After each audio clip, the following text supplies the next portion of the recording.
From 2022 and onward, a group of passionate GTA fans have been diving deep into GTA 6 gameplay leaks, and what they discovered was wild. Their mission? They're trying to map out the entire landscape of GTA 6 before Rockstar Games even releases the official game. And guess what? They're actually making some serious headway. This is all about the ongoing GTA 6 mapping project. So, how did this whole endeavor start anyway? It's an interesting story that not many folks are aware of. You see, there was a similar craze back when GTA 5 was announced. Back in 2011, a group of dedicated fans took it upon themselves to predict and sketch out the layout of GTA 5's terrain. How did they do this? By meticulously analyzing every single trailer that Rockstar Games dropped in the year leading up to the game's eventual release in 2013. The surprising part? When the game finally hit the shelves, a substantial chunk of what these fans had mapped out turned out to be surprisingly accurate. Sure, there were a few locations that were a bit inaccurate, like the military base being off and the dam placed in the wrong spot. Also, there were some variations in the overall shape of San Andreas, but considering they solely relied on Rockstar's official footage and had put in 2 years of work, their accuracy was pretty commendable.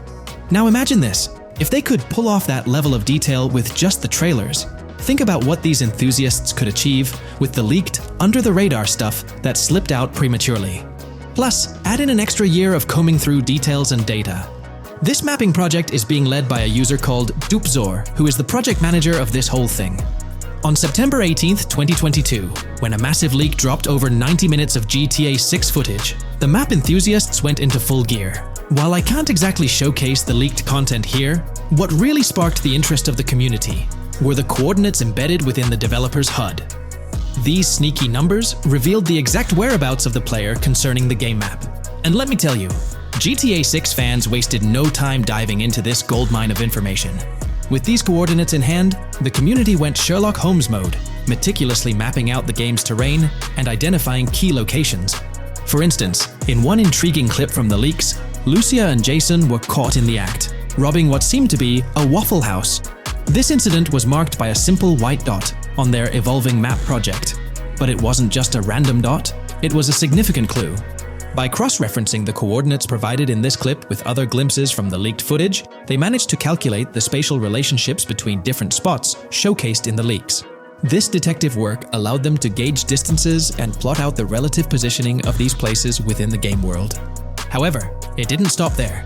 The community didn't solely rely on leaked footage. They combined their detective skills with the official trailer and, using a blend of educated guesses and hard data, endeavored to include every conceivable road, building, and landmark featured in the GTA 6 map.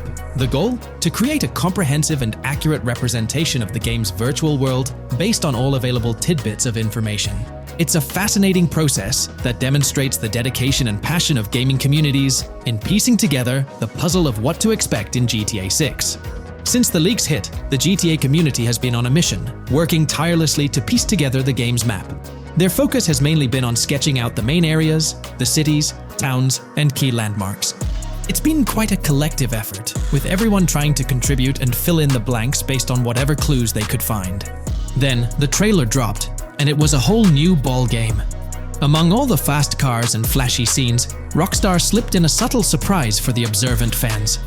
After a few days of dissecting the trailer frame by frame, someone spotted it, a tiny image hidden in the bottom right corner of the ending screen. And guess what? It looked like a map snippet. Naturally, the community went into full detective mode. They put on their magnifying glasses and compared this mysterious map with the one they'd been building from the leaks. There were some similarities, especially with the layout of the right side and the presence of separate islands at the bottom, surrounded by water. But here's the catch. That image was pixelated to the max. It was like trying to figure out a puzzle with half the pieces missing. The lack of detail made it nearly impossible to confirm if it matched their map. This whole revelation sparked a heated debate among fans. Some folks started wondering if Rockstar deliberately threw this low-res map nugget to mess with their heads. Could it be that Rockstar is messing with the community, leading the GTA 6 mapping project into the wrong path? It's pretty odd for Rockstar to include this map, as it was deliberately placed. When it comes to safeguarding the details of their upcoming games, Rockstar is notoriously tight-lipped. So, when those leaks dropped in 2022, it really threw a spanner in the works for the company. It's kind of a déjà vu situation, considering a similar thing happened back when GTA 5 was in the spotlight. I can't help but wonder if Rockstar did this deliberately, as a deliberate move to shake things up and keep everyone guessing. But then again, we, the GTA fans, are pretty good at concocting theories out of thin air. Now, about that mysterious, highly detailed artwork nestled in the official wallpaper, that's what's really piqued my interest. It's like this odd piece that stands out from the rest, making me think it wasn't just randomly thrown in there. There's gotta be some intention behind it, right? The big question swirling around is whether it's a sly misdirection or a subtle clue for the savvy gamers. But honestly, we won't get any answers until the game hits the shelves, or maybe, if we're lucky, after another sneak peek in a new trailer. The GTA 6 mapping community dove headfirst into dissecting this artwork, but truth be told, there wasn't much to work with, so they've been sticking to the stuff they can actually confirm. Oh, and those maps floating around, especially the ones from IGN and PC Gamer, they're more like creative interpretations. Think of them as speculative mock-ups cooked up by the mapping community based on their hunches and educated guesses. There's a whole lot of imagination at play there, but none of it has received the official stamp of confirmation. The GTA 6 mapping project might not be dropping any bombshells about unknown locations in the game, especially considering how the gameplay leaks already spilled quite a bit on what's in store. Now, the heart of this community effort lies in the finer details.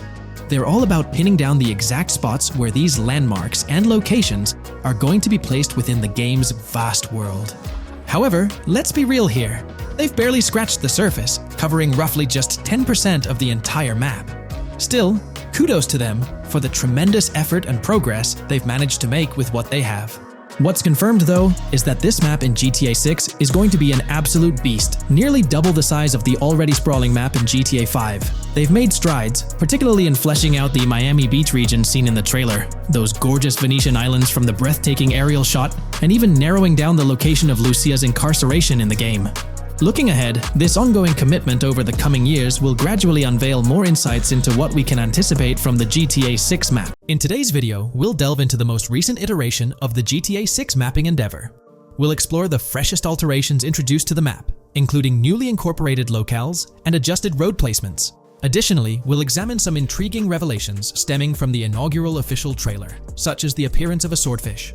Furthermore, we aim to tackle one of the pivotal queries surrounding GTA 6.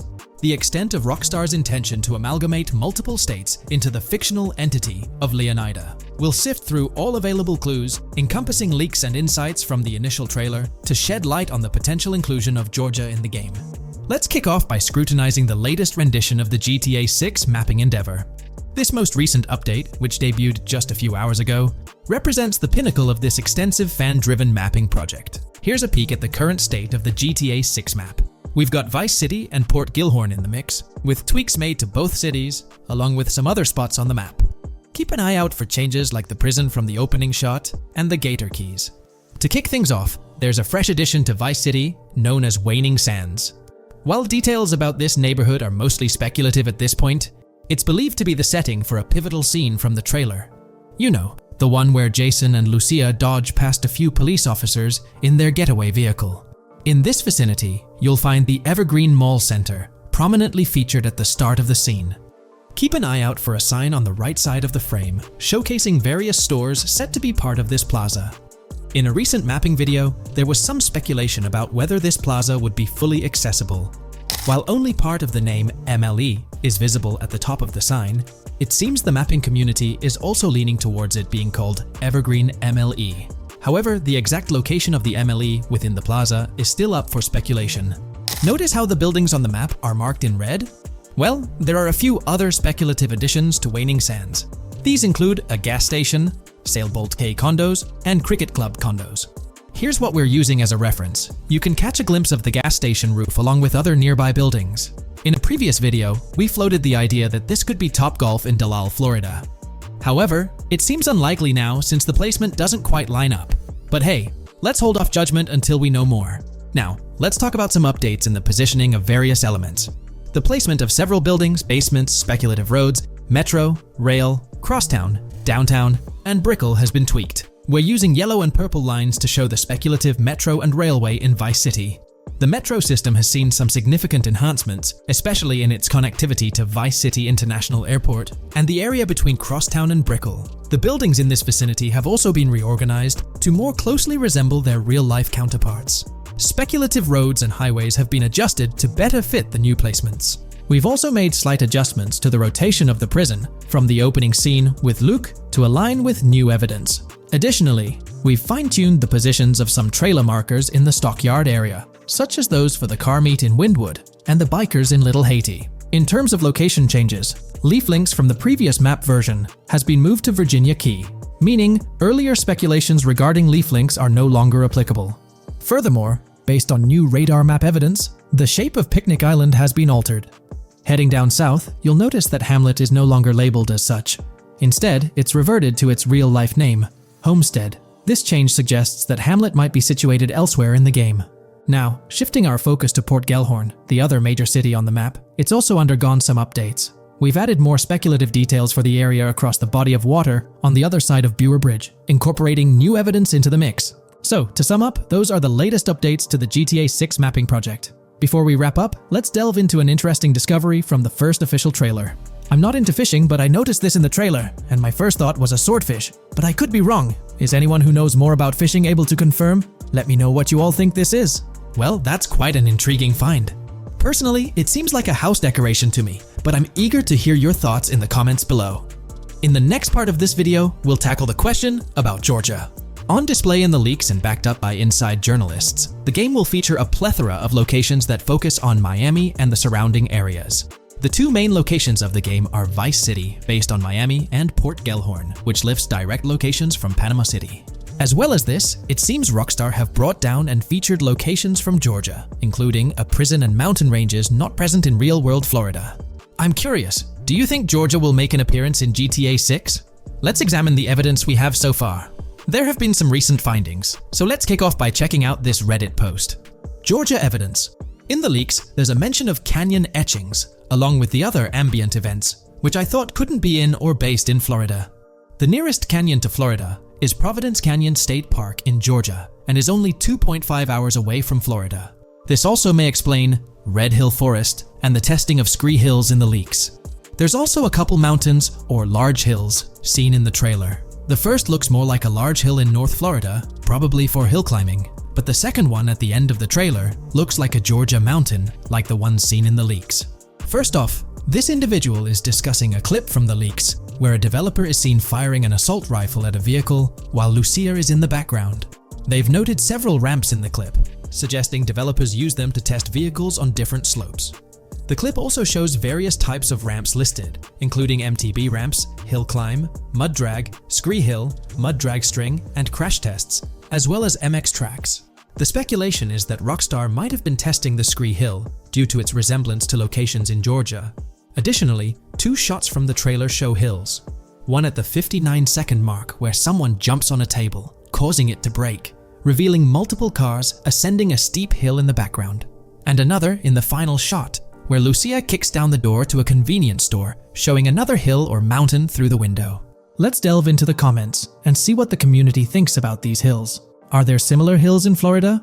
Or has Rockstar taken some creative liberties and introduced hills from Georgia? Ekanfinaka is a place in the game, shown by the leaks. And Ekanfinaka is literally the old name for a swamp in southern Georgia. Not to mention we saw a big hill, small mountain. I've lived in Florida for a long time. There are no hills, anything like that in the state.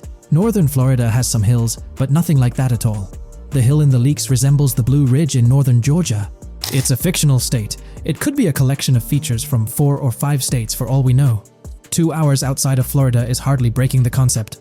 I'd imagine much of the urban landscape will be much like Florida, with the outskirts being closer to Caribbean, or as you said, Georgia. There's a separate post talking about these mountains in GTA 6. We know GTA 6 is being based in Florida, a relatively flat state, so it'd be obvious to think that the game will stay true to its setting. However, one interesting thing I found in the diner robbery footage from the leaks is that a huge mountain can be seen in the far distance, particularly around the part where Lucia starts approaching the police car from the passenger side. I'm not sure if anyone else has noticed this, but it's interesting to note, considering Florida is the flattest state in the country, LOL. Maybe we can go to other states? The area does resemble rural Georgia. Thoughts? I think it will be more similar to RDR2 than past GTAs where it's only one state. I bet the map will be a hybrid of Georgia and Florida. If not, then Florida and most likely another country like Cuba or some South American country with mountains. Yes, probably we can visit the state of Georgia. A few weeks ago, someone found out that the prison you can see in one clip is from Georgia as well. Multiple states in the game. The Florida Scout lady mentioned Rockstar scouting interiors in Florida and other states in the southeast. Hopefully this means we get towns, or maybe cities in these other states, instead of simply hilly terrain. As this individual pointed out, there's a prison visible in one of the leaked clips, and it bears a striking resemblance to Augusta State Medical Prison. Situated in Grovetown on the county lines of Columbia County and Richmond County in Georgia, United States, this facility houses primarily male inmates with occasional female inmates and has a capacity of 1326. Built in 1982 and operational since 1983, it operates as a close-security prison. Augusta State Medical Prison was one of the 7 prisons involved in the 2010 Georgia prison strike. With such solid evidence pointing towards Georgia, or at least a portion of it being featured in the GTA 6 map, it's worth noting that Rockstar has done similar things before. In GTA San Andreas, for instance, they created the state of San Andreas, which is a blend of California and Nevada, with Las Venturas mirroring Las Vegas. Feel free to share your thoughts on everything discussed in today's video in the comments section below. Taking a deeper dive into GTA 6, we find out new info around the highly anticipated Trailer 2, highly probable predictions, and the projected timelines associated with this game. Post the unveiling of Trailer 1 on December 5th, 2023, providing enthusiasts with a tantalizing glimpse into the world of the forthcoming GTA installment. Rockstar has maintained a notable silence. Despite the absence of official announcements, the internet has been abuzz with articles and claims, including a recent piece highlighting details allegedly leaked by a Twitter user. It's prudent to approach such assertions with a discerning eye, given the prevalence of misinformation in the digital space, especially with the emergence of numerous GTA 6 themed accounts. Interestingly, amidst the sea of speculations, it's essential to acknowledge the presence of individuals who accurately leaked details about the first trailer on Reddit before its official release. One mysterious figure stands out, predicting not only the featured song, but also pinpointing the release date, directing curious minds to their username as a form of verification. This individual, while refraining from sharing disruptive insights into the game's development, did provide a tantalizing glimpse into new features.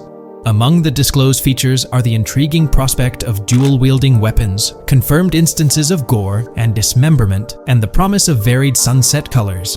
A unique addition to the GTA universe includes a Miami-themed 3v3 basketball element, with a connection drawn to a hypothetical collaboration between Rockstar and LeBron James. The figure behind these leaks, having created their account on November 19, 2023, mysteriously vanished shortly after sharing these details, leaving behind a trail of speculative wonder. As we navigate through these uncharted waters of gaming anticipation, the veil of mystery surrounding GTA 6 continues to captivate and enthrall gaming enthusiasts worldwide. Diving deeper into the intricacies surrounding the leaked gameplay footage, it's important to clarify that what we witnessed is not a true representation of the final product. The showcased gameplay is derived from an older build, and the developers have assured the gaming community that the game will undergo significant visual enhancements. This preliminary look is merely a glimpse, offering little resemblance to the expansive and refined map that will unfold when the game is officially released. In evaluating the validity of information, it's pertinent to underscore that Jamie King's perspectives on GTA 6 hold little value, and the credibility of the Reddit leak stands stronger.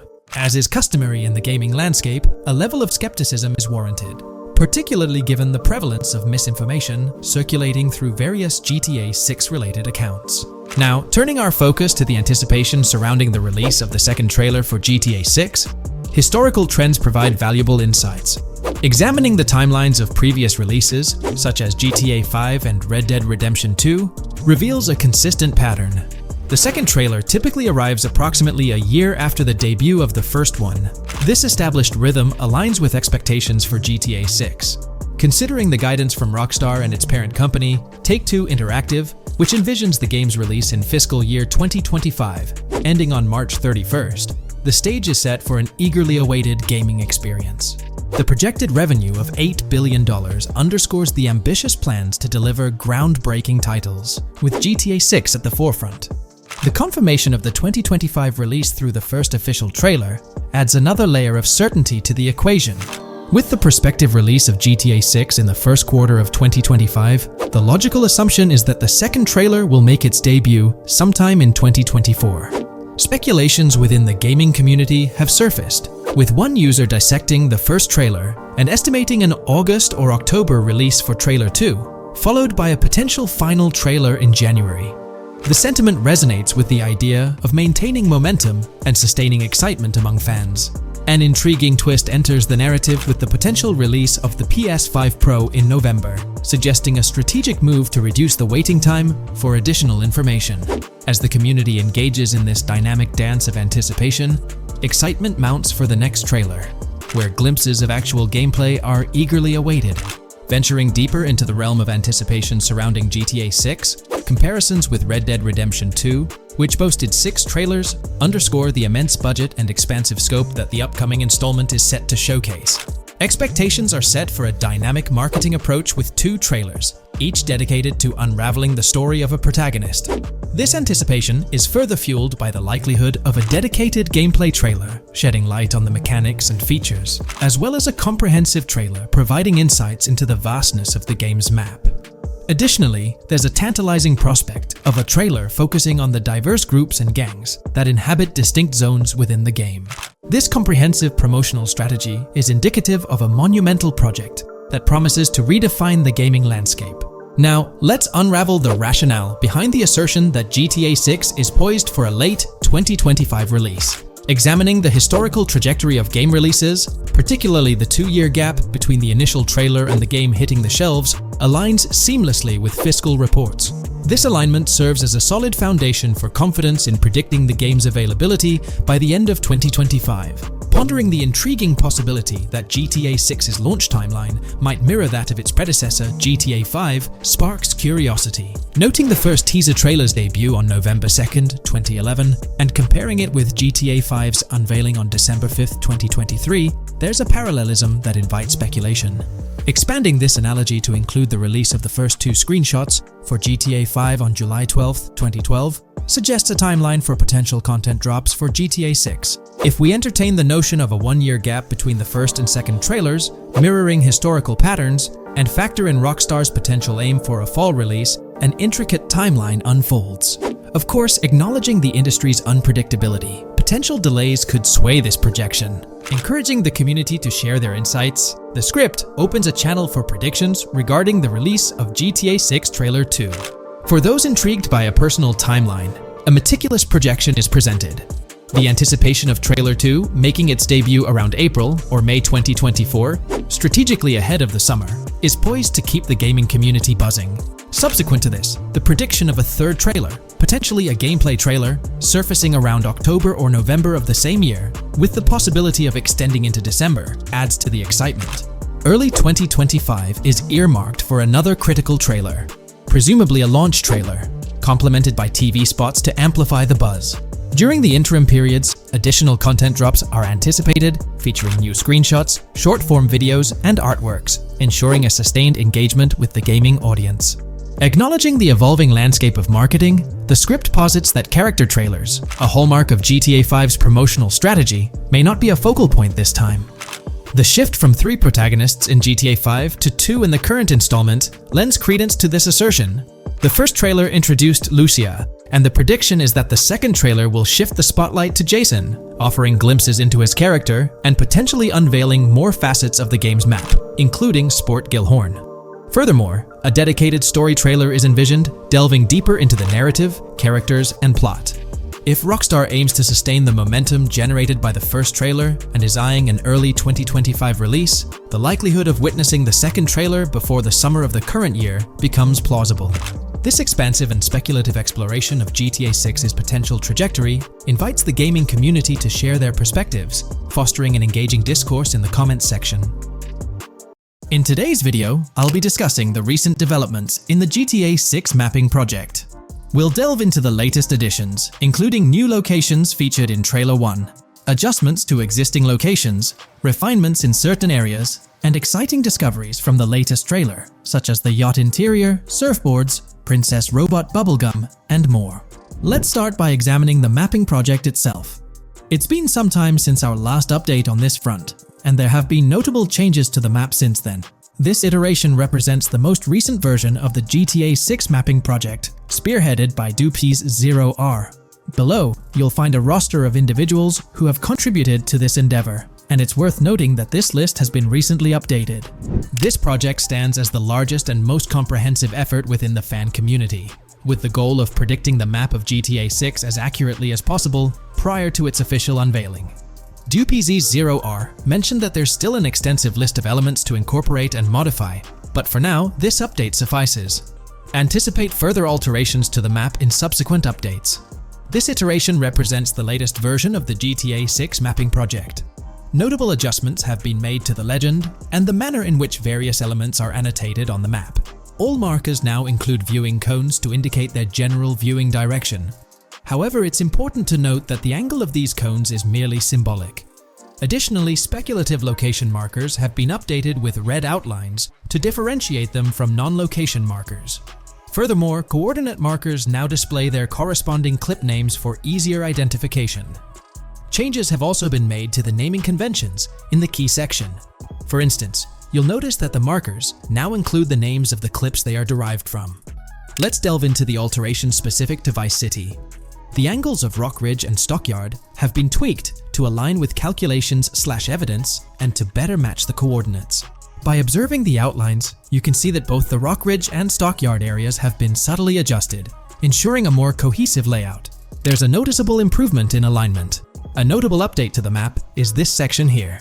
Previously, absent features have been incorporated from the edges of one of Rock Ridge's mini-maps, and adjustments have been made to the water's edge in that vicinity, now depicted in dark green to indicate the genuine boundaries of this section of the Vice River. Additionally, several buildings in the Rock Ridge area have been identified, including the Rock Ridge Community Research Center, Miami Police Department, Venture Apartments, Orange and Pink, 7071 Warren Thacker Manor, inspired by Martin Fine Villa, Palace Cafe and Diary, all sourced from leaks. Furthermore, there are two speculative markers outlined in red, representing locations from the trailer. One in Rock Ridge is speculated to be the Hammer Hamlet Ladies location, while the other marks the high roller scene from the trailer. You can find the timestamps for both scenes on the map. Updates have been made to the route of the I-404, incorporating new evidence. This includes adjustments in Vice Beach and the positioning of the road near Rock Ridge. Notably, there have been alterations to the highway section near the airport. Additionally, speculative terrain and building positions in Washington Beach have been revised to align more closely with the evidence. Changes have been made to the shapes and locations of the Ritz-Carlton Bal Harbour, Akoya condos, and Jade Ocean condos. Furthermore, alongside the speculative road and landmass in the Bayfront Heights area, the Y Vice City and Gate/Continental hotels have been included in the Vice Beach vicinity. Additionally, several minor adjustments and fixes have been implemented. Regarding the Vice Beach area, there have been additions of new buildings supported by recent evidence. These include 200 Ocean Drive, 260 Ocean Drive, 1043 Washington Avenue, Beach Park Hotel, and Council Towers North. Moreover, over at Brickell Key Island, two new buildings, Brickell Key 1 and Brickell Key 2, have been introduced. Additionally, corrections have been made to the names of the Tequesta Point locations, accurately reflecting their respective positions. Now, let's shift our focus away from Vice City. Firstly, an error regarding St. Joseph has been rectified. Previously labeled in purple, it should have been marked in red to signify that this name hasn't been confirmed in the leaks, but is either speculative or based on real-life data. Moving westward towards Port Gellhorn, there have been notable additions to the leaked industrial area opposite the state prison, along with improvements to the prison itself. Several speculative structures, highlighted in red, including a water tower and industrial buildings, have been incorporated, along with a cell tower across from the prison. Heading south to the Keys, significant improvements have been made. Adjustments to the landmass near the camera location, where the shot with the Dodal seaplane occurs, have been made based on speculative evidence. An airbase/runway has been added, along with guard booth and barriers visible in the trailer. Additionally, two speculative buildings marked in red, as well as the speculative Naval Area Station, have been included. That wraps up all the updates to the GTA 6 mapping project. Share your thoughts in the comments below. There have been some significant changes with this update. But now, let's shift our attention to the discoveries made in the trailer. I also wanted to touch on these findings in this video. This marks the initial Reddit post. In the GTA 6 trailer, you can see through the yacht windows and see the interior even though it's very far away. However, in GTA 5, you can't at all see the interior even from close up. We will probably get inside the yacht and maybe even houses, or at least see inside it. In the shot of the Venetian island, it's evident that there will be a high density of yachts. It seems that the boats will be easily accessible, and based on the leaked shot featuring Jason on a boat from 2022, it's probable that players will have the freedom to enter, drive, and explore yachts like the catamaran seen in the opening scene of the trailer. Now, on to the next discovery, surfboards. Know a lot of people been talking about surfing, and while there's still nothing indicating it being an interactive minigame, surfboards are in-game and seen in the trailer. Surfboards were in 5, but only on the tops of certain cars, and a few static ones at the beach. What do you all think? Will surfboards act as decorations like they were in 5? Or will it be a fully fledged minigame? Personally, I'm not fully convinced yet, but if NPCs do have actual schedules/lives, I can't see things like surfboards just being static, especially at the beach. My guess is we'll see NPCs bring their own items to and from the beach, including surfboards, but the interactiveness is still in question. From the leaks, there hasn't been any information indicating that surfing will be an interactive activity in the game. Nonetheless, there have been numerous articles discussing this possibility, like the one mentioned here. Major GTA 6 leak allegedly hints at surfing to debut in series. The upcoming GTA 6, officially untitled, leaks are becoming more frequent and interesting, with a recent one revealing that the upcoming title will include new water sports, such as surfing. According to a report by the Dexerto gaming website, a leaker named Alix Venturas revealed on Twitter that Rockstar Games plans to improve the water physics in Grand Theft Auto 6 and will introduce several water-based activities. While the gaming studio has not officially commented on the leak, players are convinced, given that Grand Theft Auto 6 will almost certainly feature Vice City, a fictional version of Miami, Florida, known for its beaches and water activities. However, it's important to note that these rumors haven't been confirmed by either the official leaks or the trailer. It remains to be seen whether these surfboards will merely serve as decorations. Now, on to the next and final discovery I'd like to highlight in this video, which might just be your favorite. Princess Robot Bubblegum is confirmed to be in GTA 6. Just like the Righteous Slaughter game series, Princess Robot Bubblegum is seen on a shirt, and will most likely return with more episodes. The series originally appeared in The Ballad of Gay Tony, and again with more episodes in GTA 5, making this the 3rd appearance. The GTA 6 community has just found some major clues left by Rockstar Games, and it was under our nose the whole time. GTA 6's Trailer 1 revealed a ton of new things about the game off the bat, but recently, there's been even more developments that show off the GTA 6 main character story, Lucia. We learn a bunch of new things about her background, so if you're not interested in potential spoilers, this may not be the video for you. This information is directly from Rockstar Games, so this is the real deal. So getting into the details of Lucia's jail cell, let's focus on those newspaper clippings. I'll do my best to zoom in and enhance the image, but there are 2 distinct white clippings with black text. One of them appears to have a portrait, and I can only speculate that it might resemble a modern-day wanted poster. This could be showcasing the story of Lucia's alleged crime, accompanied by an image like a visual representation of what she's accused of. It's almost akin to a wanted picture that you'd find in a newspaper. This phenomenon isn't unheard of in real life.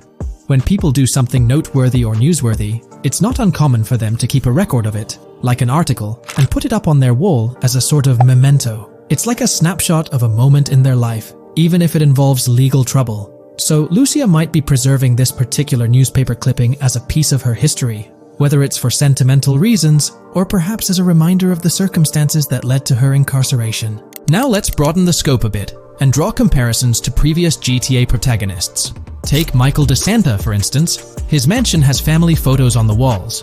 Franklin Clinton's house features similar personal touches. Even Trevor Phillips, in his trailer, has pictures that tell a story about his life.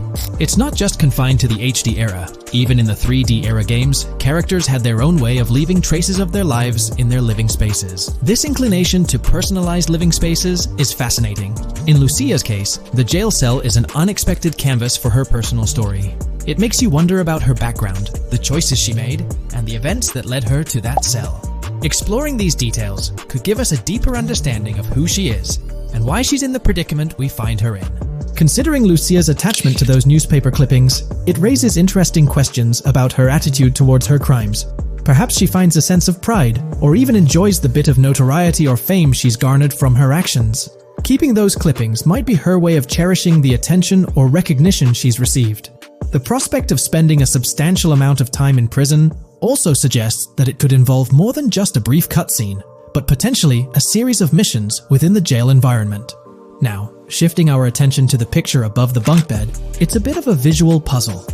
While it's challenging to discern details, on the left side, there's a guy with a drink in hand, donning a white t-shirt.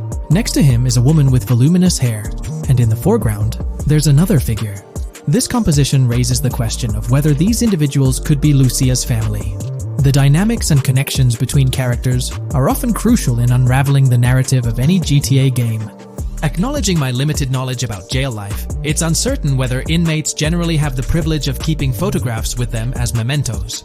However, in this specific scenario, it appears that Lucia can. This might imply that the prison depicted isn't a maximum security facility, given the freedom for inmates to keep personal items. While the setting is far from casual, it offers a level of interaction and mobility, allowing inmates to go outside, engage in conversations, sit at tables, and soak in sunlight. The orange jumpsuits signify their status, but the absence of being handcuffed to the ground suggests a certain level of relative freedom. In this context, the allowance of pictures and photographs could offer an additional layer of insight into the characters and their personal connections, providing players with a unique perspective on Lucia's life, both inside and outside the jail cell. Taking a closer look at the latest image, which I've adjusted to bring out more details, there's another intriguing photograph. A guy in an orange shirt catches the eye, positioned alongside two women on the right. The one on the left appears to be sporting a hat and sunglasses, although discerning whether any of them is Lucia remains challenging. They could very well be family members, close friends, or simply individuals from her social circle. Amidst all the uncertainty, Lucia seems notably fixated on reflecting upon her actions and the community's response. Beyond this, it's evident that Lucia maintains a distinct connection with a specific group of people, as indicated by the presence of their pictures in her jail cell. It's not just about her individual experience. There's a shared history captured in those photographs, hinting at relationships that go beyond the confines of the jail cell. Directly below the image featuring the guy in the orange shirt and the other girls, there's yet another photograph. Although the details are obscured, the presence of someone standing in the picture is noticeable. Lucia is seemingly constructing a collage of photos, creating a visual narrative that serves as a repository of memories. These images might play a crucial role in not only grounding her within the context of her relationships, but also providing a semblance of continuity and connection to the outside world. It's worth mentioning that the footage I'm working with is the highest quality version sourced from YouTube, as Rockstar hasn't officially released it on their Newswire page. Despite being in 4K, the YouTube upload might introduce some compromises in image quality, so there could be nuances in the pictures that we might miss. Once Rockstar throws the official trailer our way, we're likely to get a treasure trove of additional details. But for now, let's roll up our sleeves and dissect the snapshots from Lucia's jail cell. Apart from Jason, there's another player in Lucia's story. Stephanie, the Leonid Department of Corrections representative. Picture a different scene though. Lucia's cell is a far cry from Stephanie's office. In this particular shot, Stephanie's unmistakably holding down the fort in a black dress, center stage on the right. Flip to the left frame, and there she is again, donning a red dress on the right side. Behind her, there's a framed message teasing with "if you miss," but the rest remains a mystery due to some pesky screen glare. Now let's make a full turn and voila, another Stephanie pic in the bottom right corner. This time, the backdrop suggests a domestic scene, perhaps with a partner. She's got on some bluish shades, slightly different from what we catch a glimpse of later. The background paints a more vivid picture, a collection of books, pamphlets, a conspicuous high-visibility vest, and yet another potential newspaper clipping.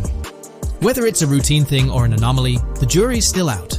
So, what's the inside scoop on Lucia's backstory gleaned from her jail cell environment? Well, the state of the jail suggests it's seen better days. Peeling bits off the windows hint at a place with some history. That initial shot with the barbed wire strongly implies it's not a newly minted spot. It's got the wear and tear of time etched into its surroundings. As we immerse ourselves in the intricacies of Lucia's life within the jail cell, the narrative unfolds as a captivating tapestry, each element contributing to the rich story. The subtleties, from the cryptic newspaper clippings shedding light on her alleged crimes to the carefully chosen photographs depicting relationships with family and friends, create a vivid and compelling portrait of Lucia's existence, both within and beyond the jail confines. The personal touches within her confined space evoke a rawness that harks back to the legacy of previous GTA protagonists. Lucia's jail cell, unexpectedly, becomes a canvas revealing a story that transcends the conventional GTA narrative. It prompts curiosity about her past, the decisions that led her to incarceration, and the intricate web of relationships that define her. The permission granted for personal items like photographs in the jail cell adds an intriguing layer to the storytelling, suggesting a nuanced sense of freedom within the constraints of imprisonment. Lucia's attachment to these items, whether they be newspaper clippings or family snapshots, beckons players to ponder her perspective on her own actions and the recognition she may have garnered. While we eagerly await the official trailer release from Rockstar, it is clear that Lucia's story is woven with complexities and mysteries that leave us yearning for more. The weathered appearance of the jail environment, with peeling bits off the windows and subtle signs of aging, hints at a setting steeped in history, amplifying the anticipation for the unfolding narrative. Thus, with these glimpses into Lucia's world, we find ourselves surrounded by a plethora of unanswered questions. When did she find herself behind bars, and what duration does her stay entail? Your insights are eagerly awaited in the comment section. If this exploration into Lucia's jail cell has piqued your interest, a thumbs up would be much appreciated. Comment down below what you believe caused Lucia to go to jail. And did you spot these hidden Easter eggs in the trailer on your first watch? I'm interested to hear back from you guys. Thank you for watching. If you would like to support our analysis content on GTA 6, make sure to subscribe and leave a like. Today, let's delve deeper into the scoop we've got about Jason and Lucia, straight from the game's artwork and that initial trailer drop. Seems like Rockstar's shining the spotlight a tad more on Lucia this time around. Not to downplay Jason's role, but Lucia's getting some special attention, you know? Alright, so the trailer kicks off with Lucia finding herself in what appears to be a detention center, or maybe some kind of confinement. She's sporting the classic inmate gear and hanging out with a few others. Now, it's a bit fuzzy whether it's an all girls club or a mixed bag. But here's the twist. It doesn't look like your hardcore, maximum security joint, more like a temporary pit stop. Then we see this scene with Stephanie, a counselor at the place. Stephanie's having a chat with Lucia, trying to untangle her situation. Stephanie asks why Lucia's landed there, and Lucia nonchalantly responds with something like, bad luck, I guess. It's got me thinking, maybe Lucia's in for something minor. You know, the wrong place, wrong time scenario, or maybe a string of small-time scrapes. By the way, I'm holding a monthly giveaway for a PlayStation 5. You just need to subscribe and you're entered. Now, back to the video. So, Lucia's starting off in a bit of a pickle, but I'm itching to see how the story unfolds, how she got caught up in this mess in the first place. Rockstar's got us all on the edge of our seats with this setup, and I can't wait to see what twists and turns are in store for these characters. Taking a closer peek at Lucia in this clip, she doesn't strike me as too old or hardcore, you know? Surprisingly, she's not all cuffed up or tightly restrained while having a chat with Stephanie, the counselor at this place. Stephanie's vibe doesn't scream in danger while talking to Lucia, so maybe her time in jail isn't as intense as we might think. So, Lucia's got a date with jail at some point. But yeah, she's not gonna be stuck in there forever, that's for sure. Let's shift gears to this artwork Rockstar's thrown at us. In that pic, Lucia's flaunting an ankle monitor. Now that's the kind of thing they slap on you when you're out but not really free. It's like they're keeping tabs on you, making sure you stick to a certain area, like your home turf or maybe a specific part of town as set by the powers that be. Now let's dive into some wild speculation on how this whole ankle monitor deal might mix things up in the gameplay. Imagine navigating the game with that kind of electronic ball and chain. It's gotta influence how Lucia moves around or what she can get into. Maybe it restricts her to certain zones or forces her to lay low in certain situations. The possibilities are buzzing around my head. It's like a marker that says she's out of the big house, but under some major watch. You see, when you've got one of those strapped on, it's like a 24/7 reminder that you're under strict scrutiny. It's like a digital leash telling you, hey, no funny business or else.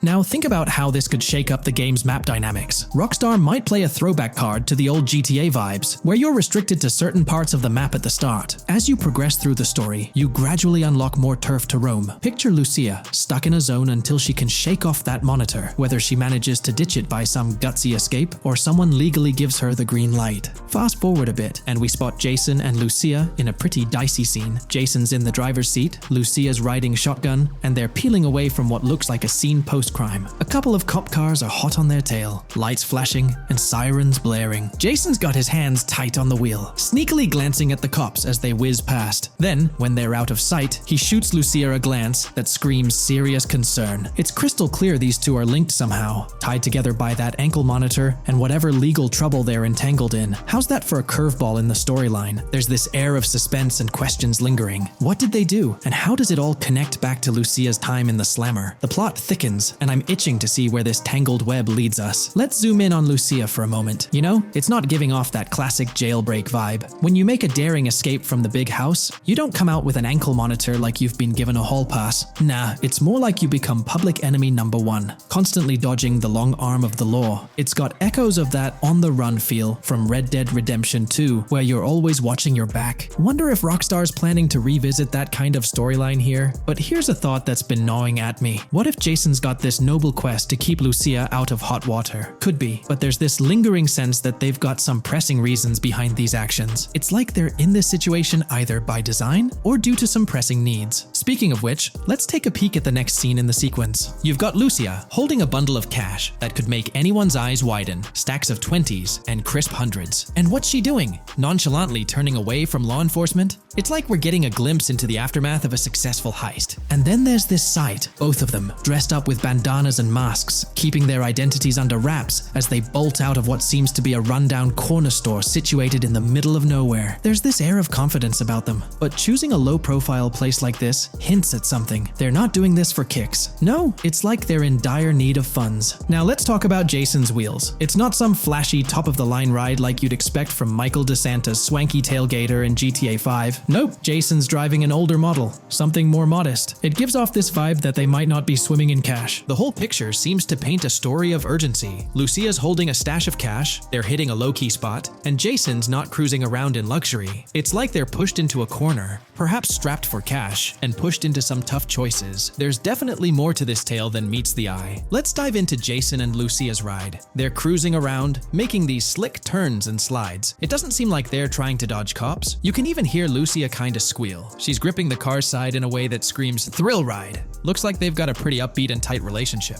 They're heading towards a motel. And guess what? Surprise, surprise, they're more than just partners in crime. Yup, Jason and Lucia are romantically involved. Now, Rockstar's not laying it all out for us, but you can pretty much read between the lines. Now, let's dissect this trust business. Feels like Rockstar's planting seeds for the storyline's ending. Trust can either be kept intact or shattered, right? It's like a pivotal point in a tale of two partners in crime. Maybe they'll face a dilemma where they have to choose between both making it out alive or going for a massive score, but someone doesn't make it to the finish line. Trust seems to be the crux of it all. And here's the kicker, the final scene. They kick open the door of this corner store, all confident, guns out, ready to hit the jackpot. The story concludes on that note. Now, let's switch lanes and talk about the trailer's song choice, Tom Petty's Love Is a Long Road. Interestingly, there's a tweet from Tom Petty's account expressing gratitude for having their song featured in GTA 6's first trailer. The song itself talks about the struggles of maintaining a relationship, how it's not a smooth ride, but worth the effort. So, GTA 6 might just be more than a crime tale. It's shaping up to be a love and trust story. I think Rockstar's aiming for their twist on a Bonnie and Clyde vibe with Jason and Lucia. That's pretty much all the scoop we got about them in the Grand Theft Auto 6 trailer. They didn't spill much, but we kinda got a glimpse into their journey, the hurdles they face, and this theme of trust that seems to run deep in their story. There's this one scene where it looks like they're gaining some traction in their journey. Jason's driving, Lucia's standing up in the passenger seat, and some paparazzi or somebody's snapping their pics. Seems like they've leveled up from their clothes to the car they're driving. So, at some point in the story, they might hit some highs. But knowing how these stories go, it could all come crashing down by the end. So, that's pretty much the lowdown on Jason and Lucia, our main characters in GTA 6. Can't wait to dig into their stories more. What do you folks reckon the GTA 6 plot's gonna be like? Which character are you stoked to play? Drop your thoughts in the comments below. And hey, if you like this video, a thumbs up would be cool. Hit that subscribe button if you're new here and want to stay updated on all things GTA 6. Don't forget to ring that notification bell too. The release of the GTA 6 trailer in 2023 has sent shockwaves of excitement across the gaming community. The anticipation and buzz surrounding this highly anticipated title have reached an all-time high. Fans worldwide are feverishly dissecting every frame, theorizing about the game's setting, characters, and innovative features. The hype is palpable as gamers eagerly await the next chapter in the beloved GTA series, poised to redefine open-world gaming once again. With Rockstar Games' history of delivering groundbreaking experiences, the fervor and enthusiasm for GTA 6 are undeniably at a fever pitch, leaving everyone counting down the days until its eventual launch. In today's video, we're about to explore the intricacies of the Vice City mapping project, unraveling the mysteries of the latest map iteration. Join us as we meticulously analyze the details and draw insightful comparisons between the expansive GTA 6 map and its predecessors within the series. Our adventure doesn't stop there. We'll be immersing ourselves in the leaked information from 2022, unveiling a treasure trove of open-world activities. Brace yourselves for a comprehensive list featuring every nook and cranny on the GTA 6 map, showcasing not only new additions, but also the anticipated return of beloved locations from the iconic GTA Vice City, as hinted in the leaks. Let's kick off this exploration by delving into the heart of the GTA 6 mapping project. For those familiar with it, this official endeavor aims to provide a scale-accurate representation of what players can expect in the actual game. The map sprawls across two major cities, Vice City and Fort Gorn, and every detail is meticulously curated from leaks and the official trailer. Now, for those wondering about the seemingly expansive green spaces on the map, it's important to acknowledge the limitations of our knowledge. The apparent emptiness serves as a stark reminder of the scarcity of information currently available. The top portion of the map, appearing cut off, isn't indicative of boundaries or future expansions, but is rather a canvas awaiting details yet to be unveiled. Addressing rumors about the map's size, speculation abounds that GTA 6 will boast 3 major cities. While Vice City and Port Gorn are confirmed, the third city remains shrouded in mystery. There's a buzz that it might be Yorktown, potentially located north of Port Gorn. However, specifics about the placement of these locations marked in red are still elusive. Now, let's delve into the exciting prospect of exploring key locations on the GTA 6 map.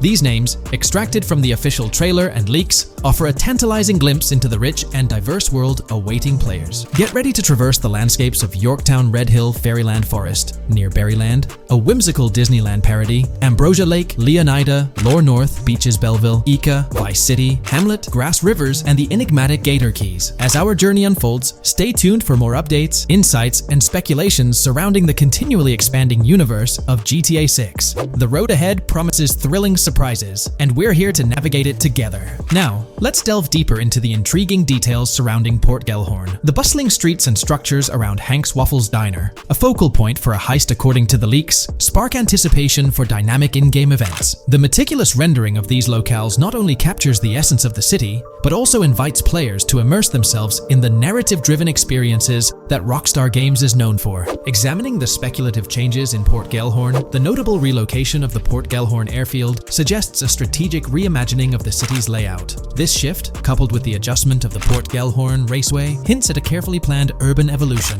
potentially altering the dynamics of the airport's placement within the city. The industrial sector of Port Gellhorn provides a gritty backdrop, with the iconic United States prison maintaining its imposing presence. The inclusion of the pawn shop, prominently featured in the trailer, underscores the developer's commitment to integrating real-world elements seamlessly into the game environment. Venturing southward, areas like Second Fina and Belleville remain enigmatic, their constant relocation adding an element of unpredictability to their final positioning on the map. Ambrosia La Pearl, steeped in mystery, teases players with its undisclosed location, heightening the sense of intrigue surrounding these diverse neighborhoods. Our exploration now takes us into the heart of Vice City, where a substantial chunk of the urban landscape unfolds before us. While speculation abounds regarding the placement of red buildings and names, the gray structures, sourced from both the trailer and leaks, serve as tangible landmarks, anchoring our understanding of the evolving cityscape.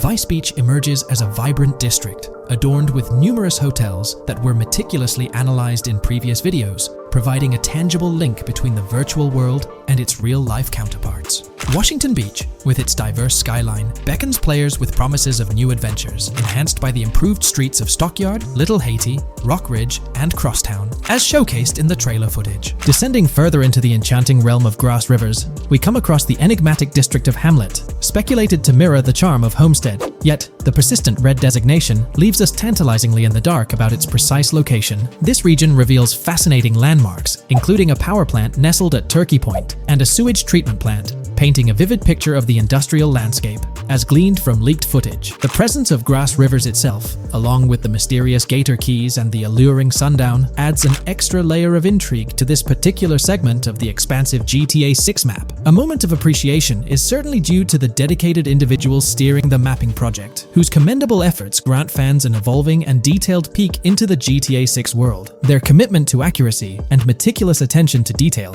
foreshadow an immersive gaming experience, setting the stage for the excitement surrounding the official release. Now, let's delve into a truly mind-blowing comparison that has set the gaming community abuzz. Our gaze shifts to the juxtaposition of Los Santos from GTA 5, Liberty City from the iconic GTA 4, and the highly anticipated Vice Beach from GTA 6. The comparison not only highlights the need for potential adjustments in Vice Beach's size, but also emphasizes the extraordinary density and detail that players can expect. Acknowledging the observed need for a slight enlargement of Vice Beach, the visual impact remains nothing short of extraordinary. The comparison underscores the incredible density that GTA 6 promises, reminiscent of the lively streets and vibrant atmosphere experienced in the streets of GTA 4's Liberty City. Speculation regarding the buildings in Vice Beach, as showcased in the mapping project, heightens the anticipation, with the close proximity of structures promising an unparalleled level of immersion and detail, evoking nostalgia from the beloved GTA 4 era. This meticulously crafted map stands as a colossal playground, harking back to the bustling streets that made GTA 4 a standout title. The intricate detailing, the tightly packed urban landscape, and the anticipated density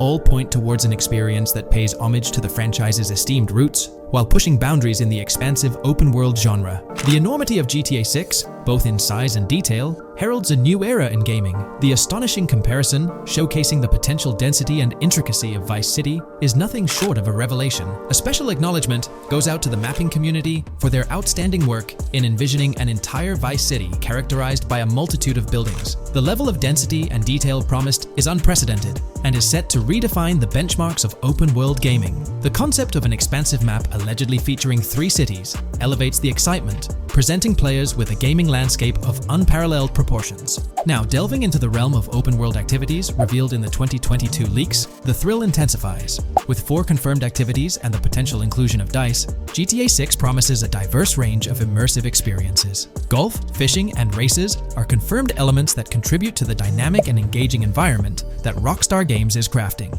A particularly intriguing moment unfolds in the trailer, as Jason, visibly nervous, speeds away from a robbery scene, with Luke clutching the ill-gotten cash. In the distance, the iconic Topgolf in Doro makes a cameo, a real-world entertainment destination located in Doro, Florida. The climate-controlled hitting bays, HD TVs, and sports bar elements create an enticing backdrop for players to explore. This real-world integration adds a layer of authenticity, bridging the gap between the virtual and real worlds. Fishing, poised to be a serene yet potentially rewarding pastime, is expected to be available from various locations in the vast ocean. Races, an integral and adrenaline-pumping element of the GTA series, are set to deliver high-octane excitement that fans have come to expect from the franchise. Furthermore, a detailed list from the GTA 6 document unravels every location visible in the leaks on the GTA 6 map. This includes not only new and thrilling destinations, but also the return of iconic locations from the beloved GTA Vice City. The inclusion of familiar locales adds a nostalgic touch, creating a seamless connection between the past and the present within the expansive world of GTA 6. Now let's embark on a comprehensive exploration of some of the familiar locales making a triumphant return in GTA 6. As unveiled by the mapping project. These recognizable names from the GTA Vice City era evoke a sense of nostalgia, rekindling memories of past gaming experiences. Leaf Links, Malibu Club, Washington Beach, Ocean Drive, Ocean View, and Little Haiti are just a few examples of the beloved spots that players will once again encounter in the immersive world of GTA 6. It's a poignant journey back in time as we rediscover these iconic locations, now reimagined and seamlessly integrated into the highly anticipated GTA 6 map. Venturing further into the extensive list of locations, our focus remains on the map, unveiling an array of intriguing places that contribute to the game's richness. Among these, the Jack of Seas nightclub takes center stage, having made appearances in both the official trailer and the leaks from 2022. While a detailed reading of every location is beyond the scope, feel free to pause the video and explore these fascinating spots at your own pace. From quaint small stores to the distinctive stone sculpture gracing Vice Beach, each location adds layers of detail and authenticity to the sprawling game world, some of which have been exclusively revealed through leaks. Shifting our gaze to Port Gellhorn, a diverse array of captivating places awaits discovery. The car wash, soccer field, a bustling basketball court, the ambrosia farm, and the intriguing King Neptune statue are just a glimpse into the eclectic offerings in this part of the map. Sailing through the keys, exploring underwater ruins, investigating an underwater research facility, and contemplating the mysteries of the Bermuda Triangle add an extra layer of fascination to the GTA 6 experience. With the unveiling of the mapping project, the sheer depth and meticulous attention to detail that Rockstar is investing in the GTA 6 map become even more awe-inspiring. The possibilities for Easter eggs and hidden secrets in this expansive and densely packed landscape seem limitless. As we peel back the layers, the anticipation and excitement for the intricate world Rockstar is crafting only intensify. In today's video, we're delving into the character creation aspect of Grand Theft Auto 6 and exploring how in-game NPCs will be generated. We'll take a look at a recent patent filed by T2 Interactive, the parent company of Rockstar Games, which sheds light on the character creation process within the world of GTA 6. The patent reveals details about a new system developed by Rockstar Games, designed to streamline character creation and leverage the capabilities of current generation consoles more effectively. As game worlds grow in size and complexity, filling them with diverse and compelling characters and environments becomes increasingly challenging. Artists are tasked with creating every individual in-game object, from characters to buildings and interiors. As these worlds expand, the computational and design efforts required also increase. However, Rockstar Games has once again demonstrated innovation by developing a system that optimizes the rendering of 3D objects, ensuring efficiency without compromising on detail. This system addresses the challenges posed by the ever-expanding scope of game worlds. The patent we're examining in this video is titled System and Method for Game Object and Environment Generation. This video takes a deep dive into the generation of building interiors and characters within the expansive world being crafted by Rockstar Games. The patent starts off by providing an overview of how objects function within 3D spaces, as explained by Rockstar. Objects used in 3D graphics, often called assets, are a combination of geometry data, for example, the 3D model, and data for textures associated with the geometry data. An asset may be formed of one object, or it may be a composite object made from a combination of objects. The objects that form a composite object may in different contexts be used as independent assets unrelated to the composite object, or they may always be used as a subset of a larger object. They've provided an intro to how 3D objects function in games, aiming to help us grasp the workings of their latest invention.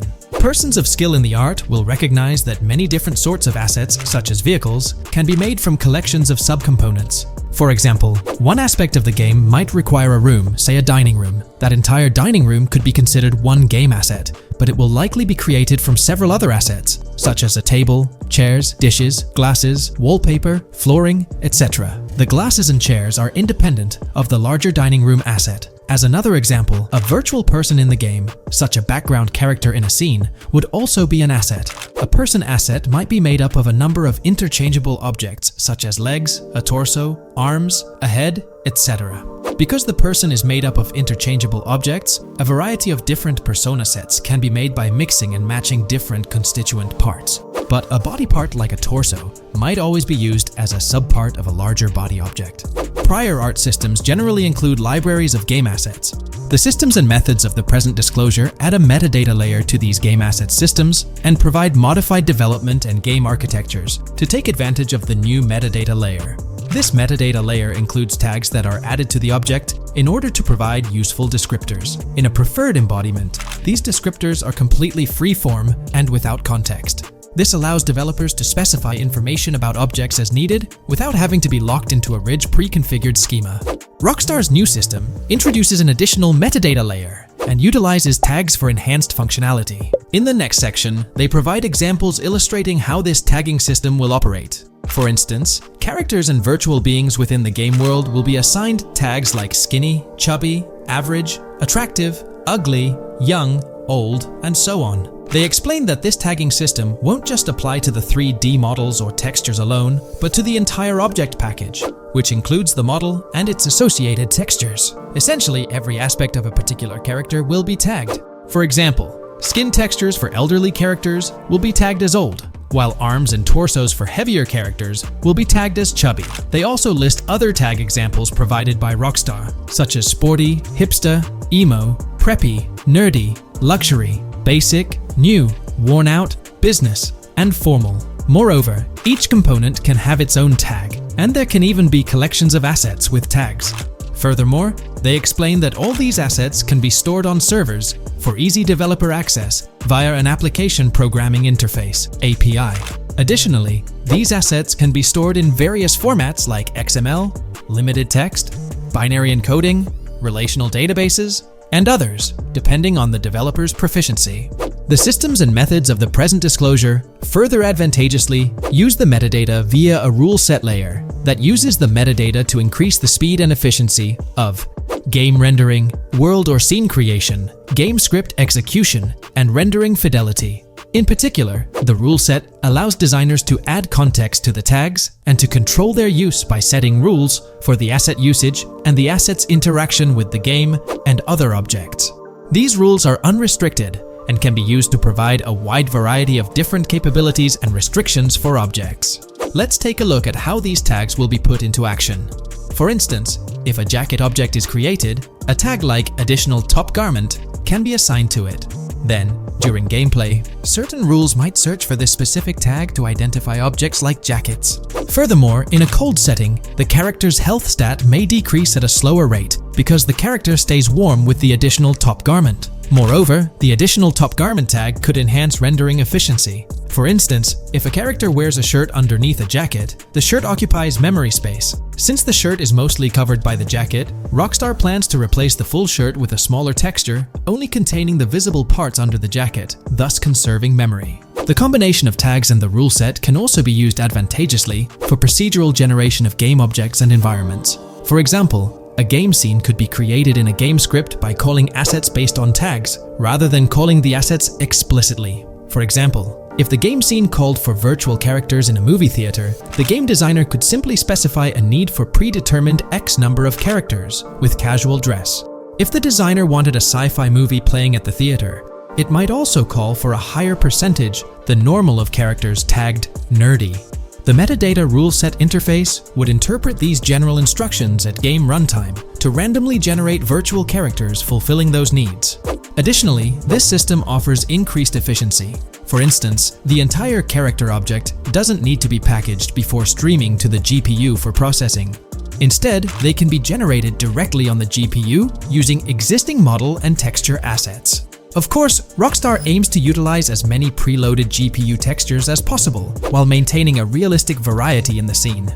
Moreover, this system allows them to control the number of preloaded textures used in a scene. For instance, more textures can be preloaded for complex scenes and fewer for simpler ones. The goal of this video is to provide an overview of the key aspects of this new system, so I won't delve into every example described in the patent. Turning to the details of the specified metadata, in a particularly advantageous embodiment, the following metadata is included for each model and texture: IDs, property tags, match tags, randomization restrictions, expression data, and optimization data. While this selection of metadata has been found advantageous, different groupings and subsets of these tags can be mixed and matched as needed to accomplish particular design goals without departing from the spirit and advantages of the present disclosed inventions. The uses, embodiments, and benefits of each of these fields are described as follows.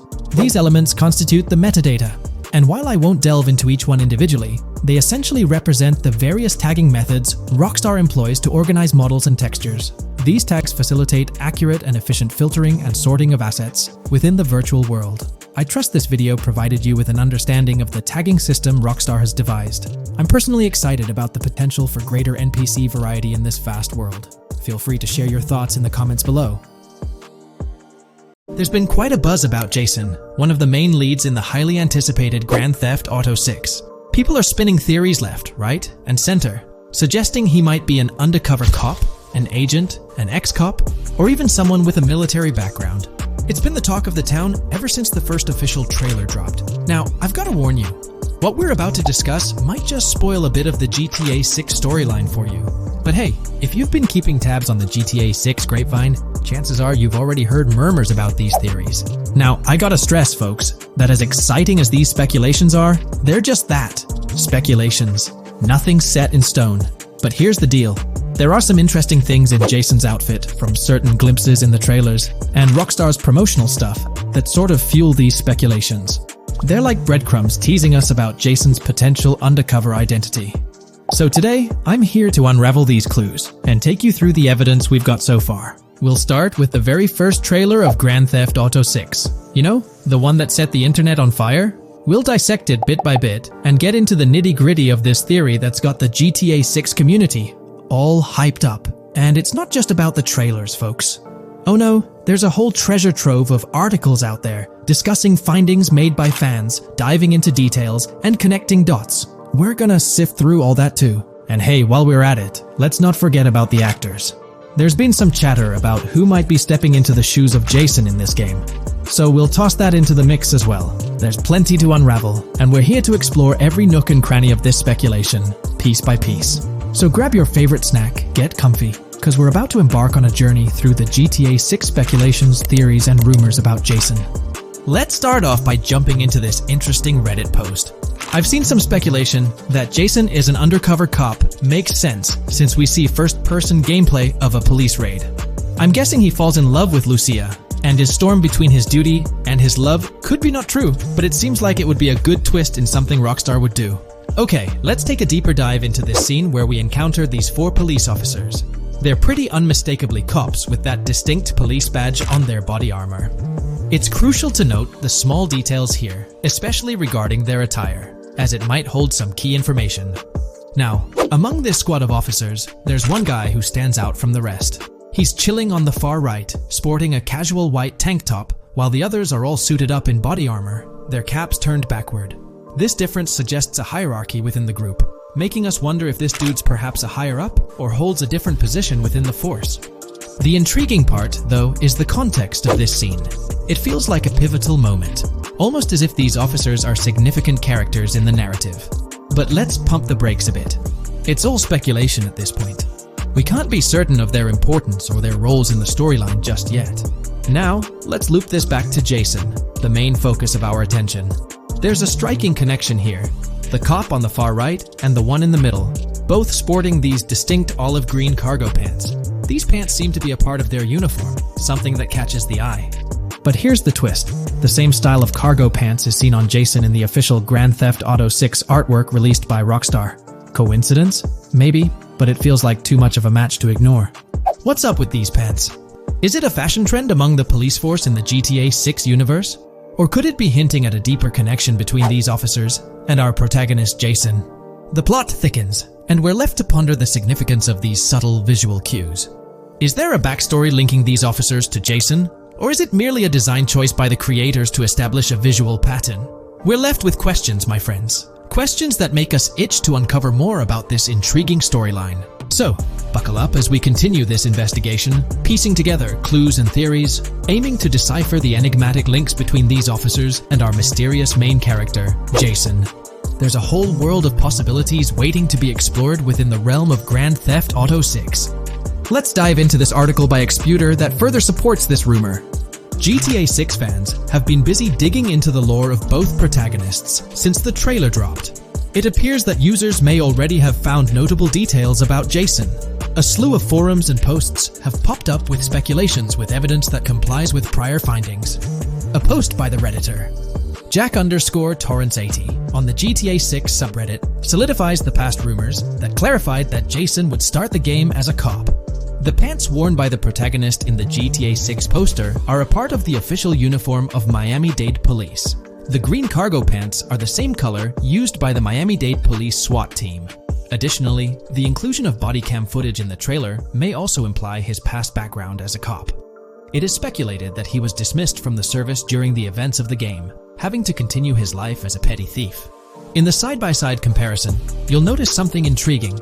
Those pants on the right in the image are an exact match to the ones worn by those police officers in the trailer clip. The detailing with those black bands and the gun holsters, it's all there. But here's where it gets interesting. Jason, in the official artwork, doesn't seem to have any of those gun holsters. It's as if he decided to part ways with that gear when he left the police force, holding onto only those distinctive pants. Now, about that white tank top he's sporting in the artwork, it bears a striking resemblance to the one worn by the cop, positioned on the far right in that clip. It's these little connections that make you wonder if there's more to it than meets the eye. Could it be a deliberate choice by the creators to hint at Jason's past, subtly linking him to the law enforcement world? Or is it just a coincidence? In the comments of the Reddit post, a user says, he is probably a dismissed cop or soldier, got too desperate and started to do petty crimes. Lucia brings him the local connections and scores, and he uses his former police training skills in weaponry and vehicles. A dismissed corrupt cop or soldier, a freshly out of jail ex-prisoner. Victor Vance and Tommy Vercetti. And there could be more parallels between these two pairs of characters if you think about it. Vic was being betrayed again and again in his storyline. When he finally decided to quit, his brother pushed him to enter another deal with Tommy, which eventually killed him. Tommy, on the other hand, is a more cunning and ambitious person.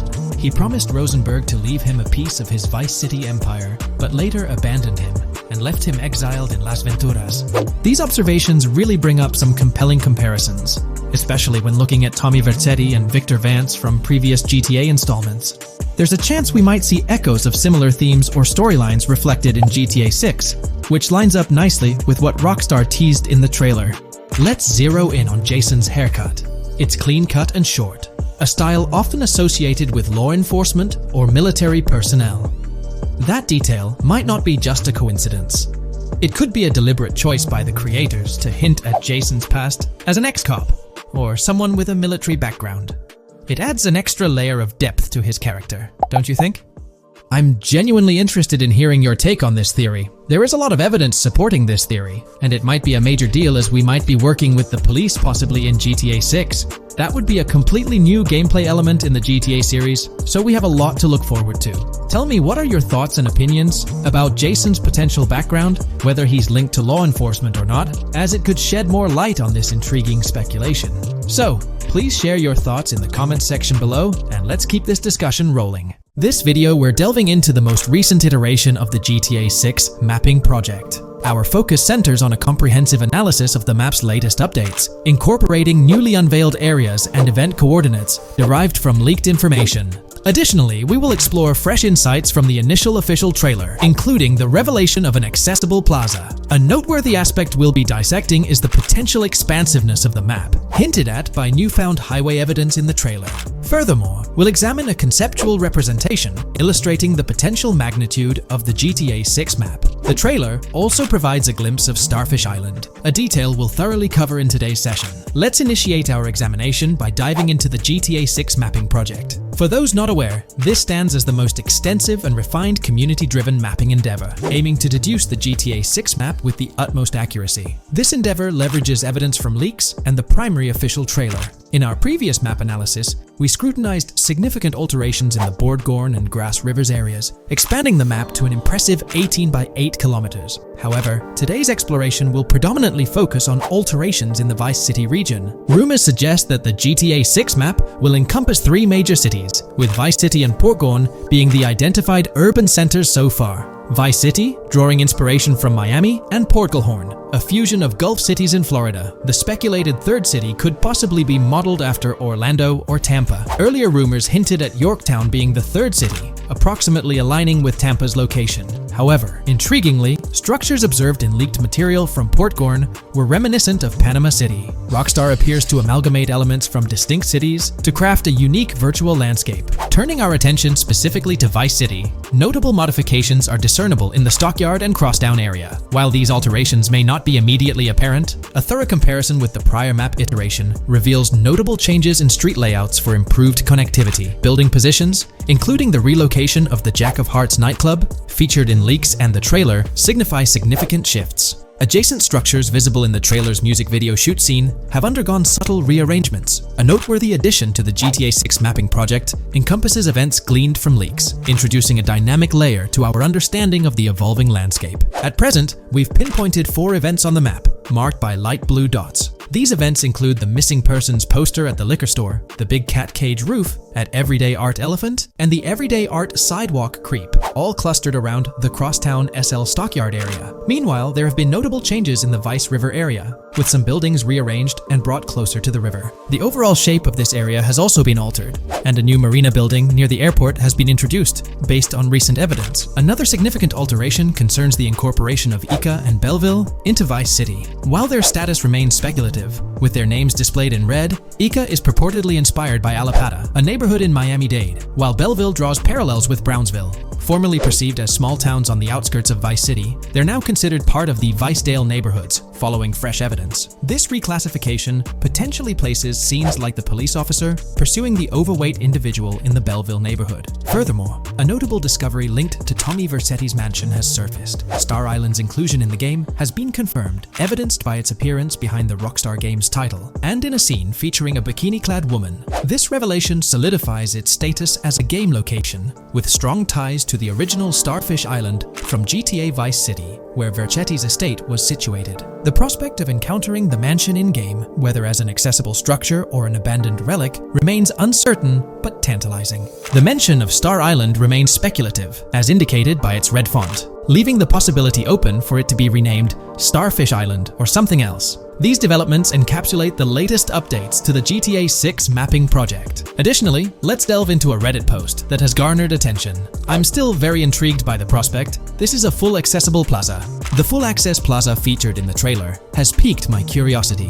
This snapshot is captured during a scene where Jason and Lucia evade the police momentarily. Positioned on the right side of the frame is a sign, presumably denoting a mall within the game. Notably, several brand names, including Kowalski, Callis, Scala, and Alpha, are visible on this sign. Furthermore, a portion of the mall's name briefly appears, starting with Ever. Could it be Evergreen Plaza or another variation? The answer remains elusive, and we'll have to await further developments to unravel this mystery. I can pretty much bet on it that this shit will indeed be fully accessible. Most of the signs on that structure look to be clothing and accessory shops, which would easily mean it's accessible to us. I'm really hoping the mall makes a return in this one and will serve kind of as a player hub when online drops. Oh, that would be good. Maybe a spot where you can't attack. Could meet people to join up for races, heists, etc. That would be pretty neat. Now let's shift our focus to some additional findings that might provide evidence for the existence of the third major city in GTA 6. Furthermore, we'll explore why the actual map size of GTA 6 could potentially surpass the estimations derived from the mapping project. Possible map length. Since we don't know what's in the northern part of the map, and we're not sure if it ends where the current mapping project suggests, I thought the map could look something like this. I get that a map like this might be 4 times bigger than GTA 5, so it could be a lot, but we can't be sure about Rockstar's plans. I also think so, because on the east coast of the current map, we have Vice City's predicted beach areas going almost to the very top. Kind of feels like the map shouldn't just end there. And if Port Gellhorn is based on Fort Myers, then maybe Tampa and Orlando could be there too. But with the current borders, there's not enough space even for a small town. Also, shaped like this, the map would resemble actual Florida more. What do you think? Now, here's something to ponder. If the map indeed resembles this depiction, it would be quite astonishing. It's intriguing how the leaks have remained silent about the northern portion of the map. I'm curious to hear your thoughts in the comments. How far north do you speculate the map extends? Do you reckon it's just slightly beyond what's revealed in the mapping project? Or could there be a substantial unseen territory? Shifting gears, let's delve into a significant discovery. An observation on the size of the map using highway exits as a guide. I believe that 2 blink and you'll miss them shots from the trailer, combined with something I saw in the leaks, have given us a serious hint as to just how big the map for GTA VZ might turn out to be. Specifically, north-south. The first is the shot of the man grabbing his crotch while stopped on the side of the highway. Specifically, the highway exit signs in the background. They suggest that this shot is being taken from just north of exit 14 on the highway, if turning left has you going east and turning right has you going west. What's more,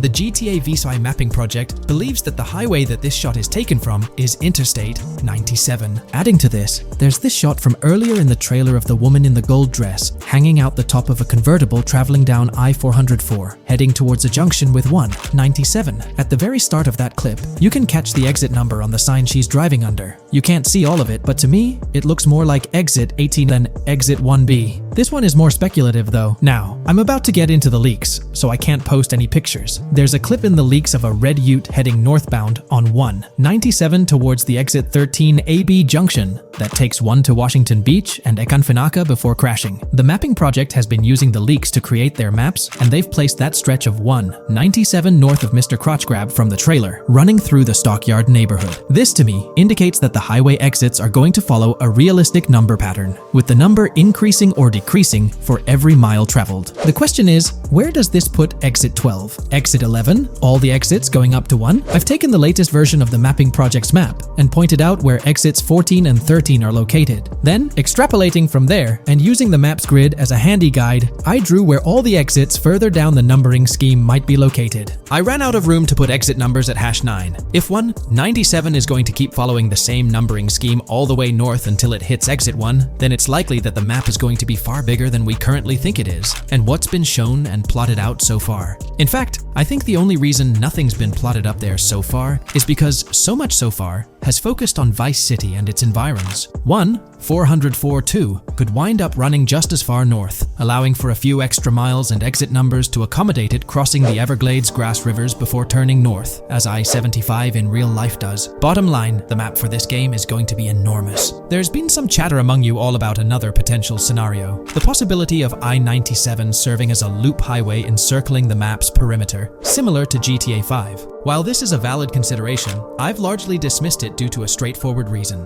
As previously mentioned, I-44 boasts exit numbers and highway markers that suggest its considerable length, likely extending westward until it reaches the Gulf of Mexico before veering north, mimicking the real-life trajectory of I-75. If the map's northern boundary remains close to its current cutoff point, and I-97 extends west and south extensively, then it's plausible that I-44 would mirror this pattern in the opposite direction.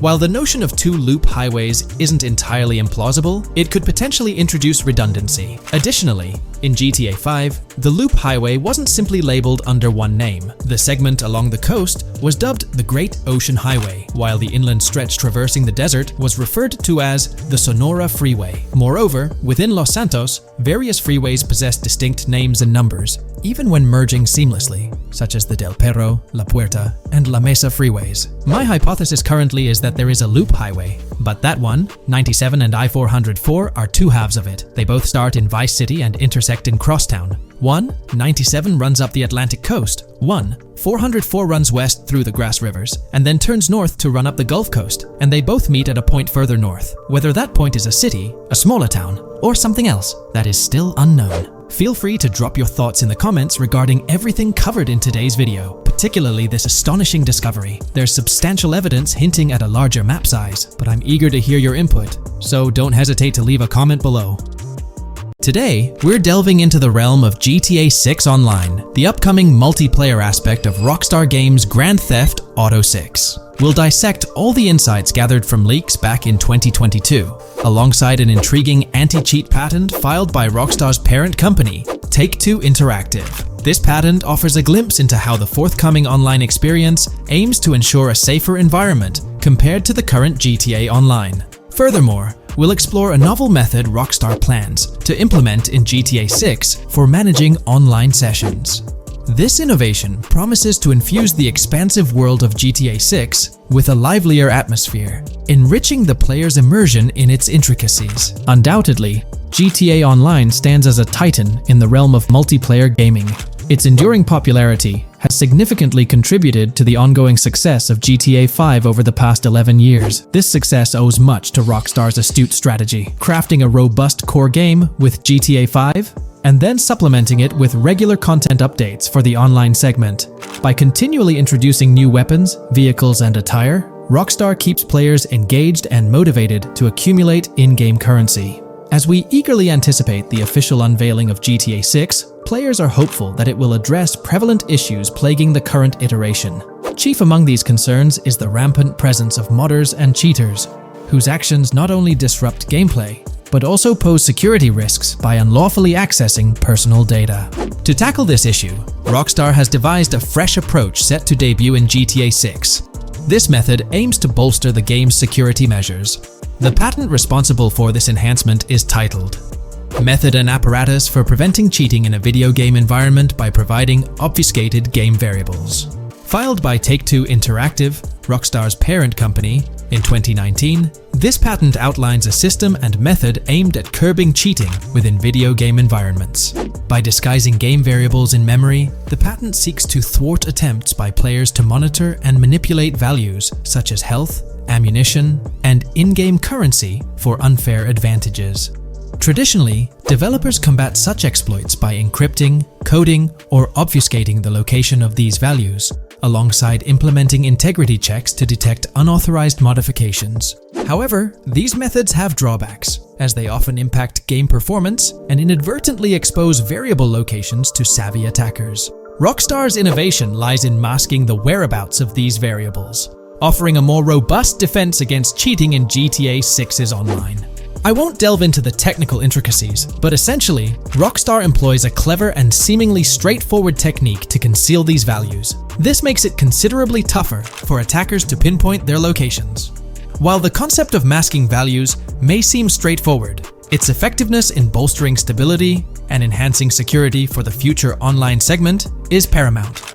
Moving forward, let's turn our attention to the next patent, titled System and Method for Session Management in a Multiplayer Network Gaming Environment. Filed by T2 Interactive in 2021, this patent addresses disclosed are systems and methods for session management. The disclosed system allows for seamless merging and splitting of network sessions in a multiplayer network gaming environment. Seamless session management allows dynamic movement of players in a virtual world during gameplay without unnecessary loading and/or stalling.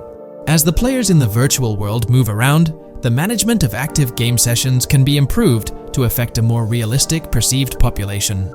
In this patent, Rockstar highlights the crucial role of online components in the success of many games, citing GTA Online as an example. They emphasize the challenges of managing network technology and resources to create a vibrant virtual world. Traditional MMO games often face limitations in session management, with some opting for single sessions that may restrict the depth of content due to increasing player counts. Others utilize multiple sessions, which can hinder feasibility, especially in peer-to-peer exchanges like in GTA Online. To address these issues, Rockstar has developed a pioneering system for seamless session management. This innovative approach enables fluid splitting and merging of network sessions, allowing for a more immersive virtual world free from hardware and software constraints. Allowing players from different sessions, but in the same virtual area of the map, for example, to be merged into a single session. This allows players from previously different sessions to come across one another, thereby making the virtual world seem more populated. As an additional advantage, seamless session merging handles many network failures silently. In prior art systems, a player who loses network connectivity can be kicked out of a session and may not be able to rejoin because they are in a session by themselves. However, the Session Management System 100 allows for a disconnected player to exist in a session by themselves for a predetermined period before they are reconnected to the remaining players in the session or can be joined with another session. The method begins with monitoring a triggering event. In some embodiments, the triggering event defines when to merge two sessions or split a single session. For example, when the object, virtual players, are in the same session, move physically apart from another, the object by a predetermined virtual distance, this triggers the session management system to split the session into two different sessions. Likewise, if objects from two different sessions are within a predetermined virtual distance from one another, the session management system and merge the sessions to allow interaction between objects of the respective sessions. Other instances of monitored triggering events encompass various player and object actions, including changes in position or visibility, player entries and exits from the virtual world, and game-related activities like mission completions or tutorial beginnings. Rockstar's solution ensures seamless management of these events, preventing inconsistencies such as duplicated objects during session transitions. This approach accounts for factors like virtual geography, team management, networking resources, and social relationships to maintain continuity across sessions. For example, once a session is split, there can be two sessions, each with their own distinct copy of an object. Avoiding this split can avoid players that intentionally duplicate valuable objects to exploit virtual game economics. If these two sessions were to later merge, there can then be two identical objects in the same session. In this manner, the session management system advantageously avoids object duplication when two players are merged following a split. I trust that I've conveyed this information clearly. The implementation of this new system in GTA 6 promises to enhance the game's atmosphere, ensuring a more bustling world while maintaining a high level of detail throughout. Now, let's delve into what we've learned about GTA Online from the leaks of 2022. Multiplayer. In the bottom left in one of the clips, one can see there are 2 players in a 30-player lobby. This is because there are 2 slots for spectators, similar to GTA Online and Red Dead Online. There is also a reference to the script host. After that, there is a code which is either the session host or game master. Based on the information gathered, it seems probable that peer-to-peer connections and 30-player lobbies will make a comeback in GTA 6 Online. However, there's a twist in how sessions will operate, allowing for seamless transitions between them. Now, feel free to share your thoughts in the comment section about everything we covered in today's video regarding GTA 6 Online. If you haven't been following the latest news on GTA 6 over the past year, you might be surprised by how much information has emerged. Here's a comprehensive update on everything we currently know about GTA 6. We have details about a wide array of items and tools featured in GTA 6. These include the auto dialer, binoculars, immobilizer bypass, cutoff tool, painkillers, pool cue, trauma kits, golf driver, food and drink, golf putter, USB drive, golf iron, crowbar, golf wedge, torch, jammer, duffel bag for looting, cigarettes, and a loot backpack. Let's discuss the game engine. Developers have made significant enhancements to the Euphoria physics engine, improving ragdoll physics and overall game mechanics compared to GTA 5. Now let's discuss the multiplayer aspect. In a leaked clip from GTA 6, we observed a multiplayer session with a player count. This suggests there were 2 players present in the lobby, out of a maximum capacity of 32 slots. This mirrors the setup seen in Red Dead Online and GTA Online, where the capacity is stated as 32, but practically accommodates 30 players plus 2 spots reserved for spectators. While hopes for larger lobbies persist, it appears the testing phase involves 30-player lobbies. Leaks also suggest advanced weather systems, including heavy fog, a feature that was less common in GTA 5. Moving on to collectibles, there's mention of Wyman car parts. In a clip featuring Lucia, a developer is seen placing a cardboard box with a circular icon, indicating it as lootable. Debug text on this box identifies it as collectibles car parts and Wyman car parts boxed generic used, suggesting players can collect car parts, possibly tied to a character named Wyman who shares a passion for classic cars with Jason. Regarding collectible hats, there's footage of Jason in an apartment where a developer interacts with a hat labeled as an ambient collectible hat.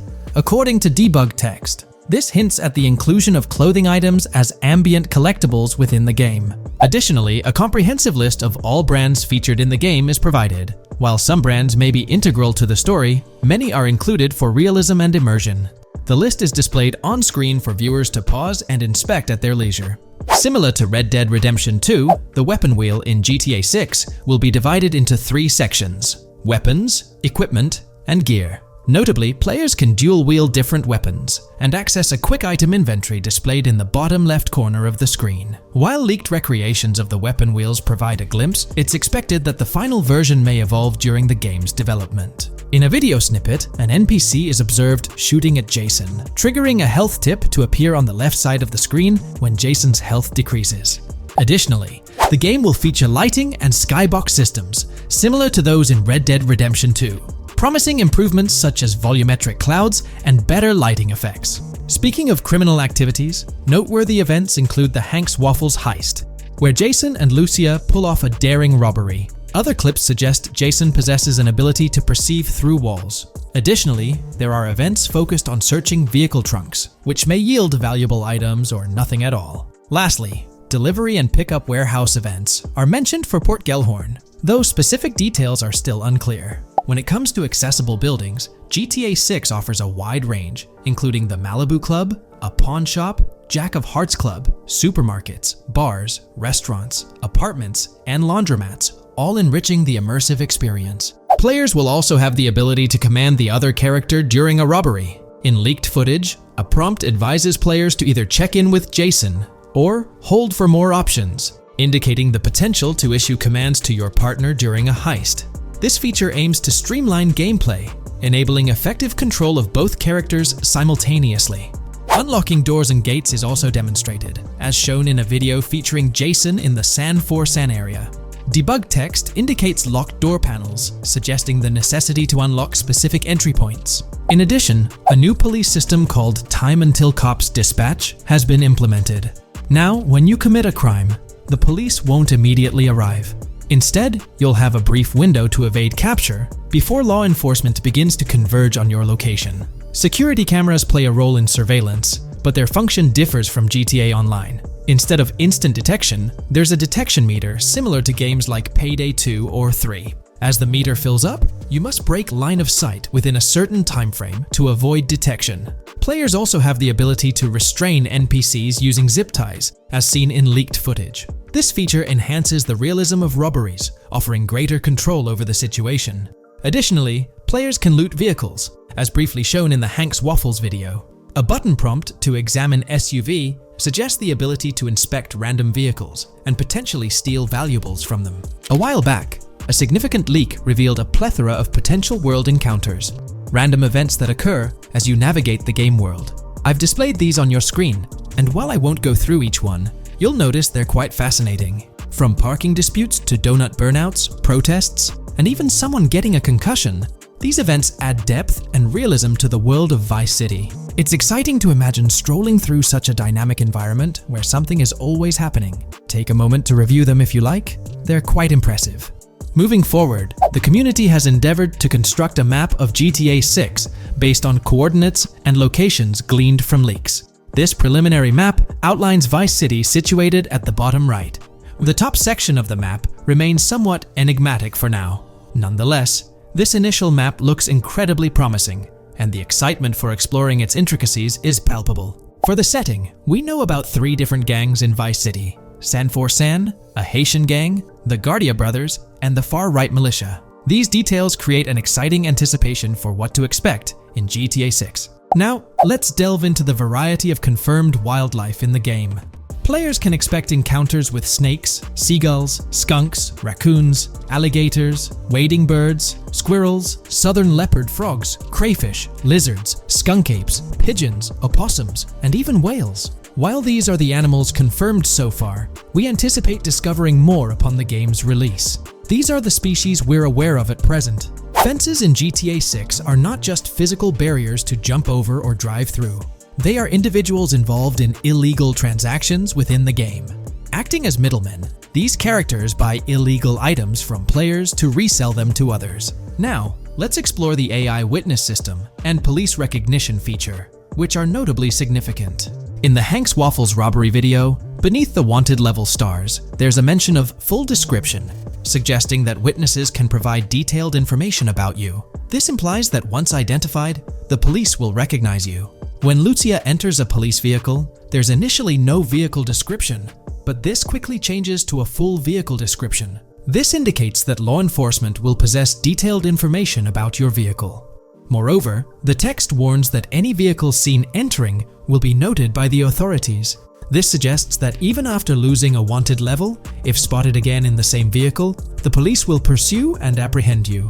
During the robbery scene, Jason attempts to prevent customers with yellow icons above their heads from calling the cops or fleeing. Additionally, a female NPC inside the diner exhibits similar behavior, with her icon flickering as Lucia leaves, turning red when surrounded by cops, and then fleeing upon spotting Lucia. These advanced NPC systems indicate a more sophisticated interaction model.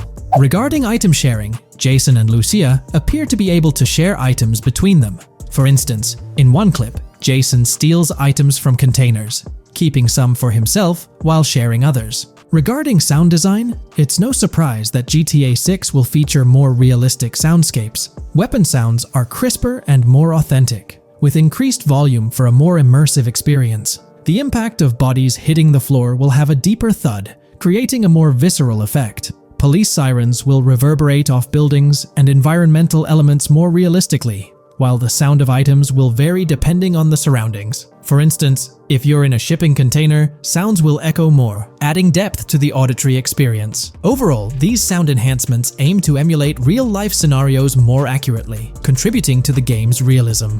Moving on, we have an extensive list of every confirmed vehicle slated to appear in GTA 6, sourced from both the game files and leaks. I covered these in detail in a previous video, so I won't repeat them here. However, I've provided them on your screen for your reference. If you're interested in exploring the full list yourself, you can find them on page 30 of the document. The game features improved vehicle damage and handling, as seen in clips where crashes result in realistic effects, like splitting front fenders and bending car hoods.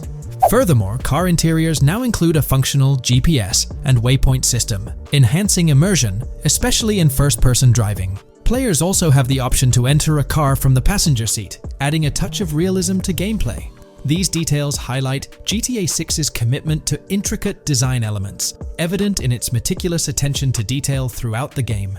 In addition, several new gameplay mechanics have been revealed. Players will now have the ability to walk while in cover, a long-awaited feature that introduces prone movement for the first time in GTA gameplay. Loot bags will allow for storing additional items, and players can now drop and pick up weapons. A new under fire animation has been introduced where characters cover their faces during combat, and players can opt to self-revive after sustaining heavy damage. Other significant mechanics include the ability to switch shoulders while aiming down sights, grappling during hand-to-hand combat, and the introduction of buddy communications and a buddy ping system. This system, likely shared between protagonists Jason and Lucia, remains intriguing, with its full functionality yet to be revealed. Additionally, a new cover mode has been introduced, altering the way shooting from car windows is executed. Characters will now fully lean out of windows, enabling full 360-degree shooting. Furthermore, a new ability system has been introduced, potentially exclusive to Jason, allowing for a form of wall perception. Whether Lucia will possess this ability remains uncertain. Players can also interact with a greater variety of objects and NPCs, engaging in actions such as carrying bodies, committing robberies, issuing threats, and conversing during criminal activities. Moreover, the ability to pick up additional items, such as beer bottles and cans, enhances the overall gameplay experience. Let's explore some of the exciting new gameplay systems. Firstly, there's the introduction of money laundering, hinted at during the Hank's Waffles robbery. An icon found near the car wash property featured a washing machine with a $sign, suggesting potential opportunities for money laundering. This implies that players may be able to purchase properties with the intent of laundering money, although specific details on mechanics remain undisclosed. Nevertheless, it appears players will once again have the option to acquire certain types of businesses for illicit activities. Additionally, there's a confirmed lineup of weapons, which includes a rocket launcher, assault rifle, baseball bat, polymer pistol, knife, bolt-action sniper rifle, Molotov cocktail, spear gun, which is intriguing, smoke grenade, compact SMG, flashbang, micro SMG, sniper rifle, heavy machine gun, auto rifle, and pump-action shotgun. Moreover, glimpses of Jason in various states, sporting different hair lengths and facial hairstyles, suggest a hair growth system akin to Red Dead Redemption 2. This feature seems highly likely given the game's lineage. In terms of sustenance, players can consume items directly from their inventory. In a scene at a gas station, Jason adds wine, soda, and fruit to his inventory, highlighting the ability to eat and drink on the go, akin to mechanics seen in Red Dead and GTA Online. In GTA 6, you can expect to encounter raccoons rummaging through trash cans and stealing food bags. This is evidenced in the game files, which document 3 world events: raccoon climbing out of garbage, raccoon rummaging through trash, and raccoon stealing food. While there are numerous intricate details to explore, we've uncovered a multitude of confirmed locations spread across Vice City and its surrounding areas. Naturally, Vice City serves as the central hub, encompassing neighborhoods such as Edgewater, North Vice City, Rock Ridge, Little Haiti, Vice Beach, South Beach, Washington Beach, and Key Biscayne. Additionally, there's Port Gellhorn, which appears to be a distinct city akin to Sandy Shores or Palito Bay from previous games. Other notable spots include Yorktown, Ambrosia, Sundown, The Keys, La Pearl, Red Hill, Lake Leonida, Hamlet, Stockyard, Homestead, Grass Rivers, Ikenfaka, various underwater locations, and more. Each of these locales is meticulously detailed, with numerous mini locations nestled within them. It's remarkable how much information we already have about the game's expansive geography. In GTA 6, if your character sustains injuries, health will regenerate slowly over time. To expedite recovery, you can access the weapon wheel and utilize a healing item. Unlike GTA 5, where health only regenerates up to 50% naturally and requires snacks for full recovery, GTA 6 appears to allow for natural regeneration to full health, albeit at a slower rate.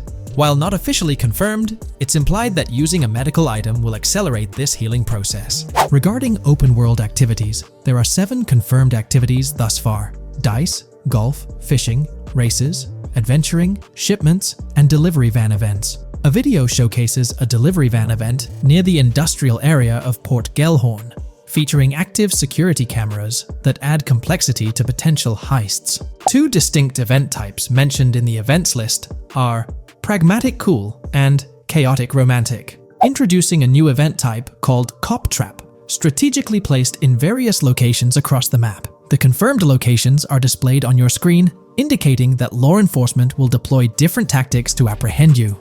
Next, let's explore the array of new features spanning 2 full pages. Firstly, an enhanced AI system is showcased in a video, where enemy AI targets Lucia once she turns around. These adversaries demonstrate improved decision-making, adapting their shooting tactics dynamically based on the situation. Notably, they adjust their positioning relative to nearby objects, aiming to avoid frustrating head-glitching tactics. Additionally, they display more tactical behaviors, such as lowering their profile during reloads and employing lateral strafing while firing. NPC behavior has also undergone enhancements, with AI groups no longer wandering individually, but moving in clusters, reminiscent of the dynamics seen in Red Dead Redemption 2. This is evident in a video where Lucia encounters a group of tourists engaged in conversation as they pass by. This enriches pedestrian interactions beyond the independent roaming seen in GTA 5, now featuring diverse groups and even couples strolling together, enhancing the game's realism.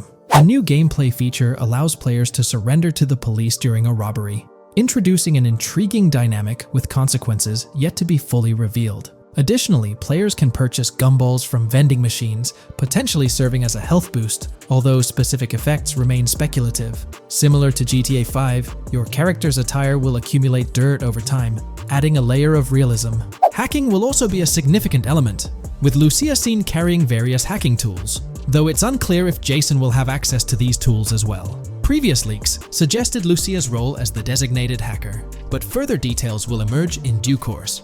Expect an enhanced car hijacking system in GTA 6. For example, the inclusion of an immobilizer bypass suggests that stealing luxury cars will be more challenging. Additionally, a tool called a Slim Jim will be used to unlock older vehicles, adding complexity to car theft.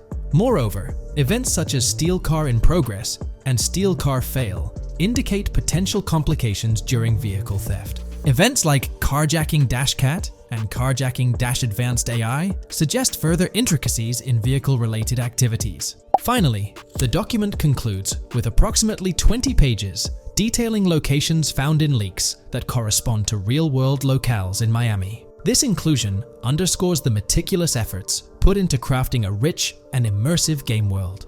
Alright, so in the GTA 6 trailer, there's this moment where this girl in a white bikini gets everyone talking, debating whether she's Lucia or not. She's chilling near this pool, taking in the Vice City skyline, and then she turns around. And let me tell you, there's a bunch of stuff to unpack there. Her hair moves all natural-like, swinging around as she turns. She's got these big hoop earrings, cool purple sunglasses, rocking a purple lipstick, and check out those nails, French tips. Oh, and there's this bracelet on her left wrist that catches the eye too.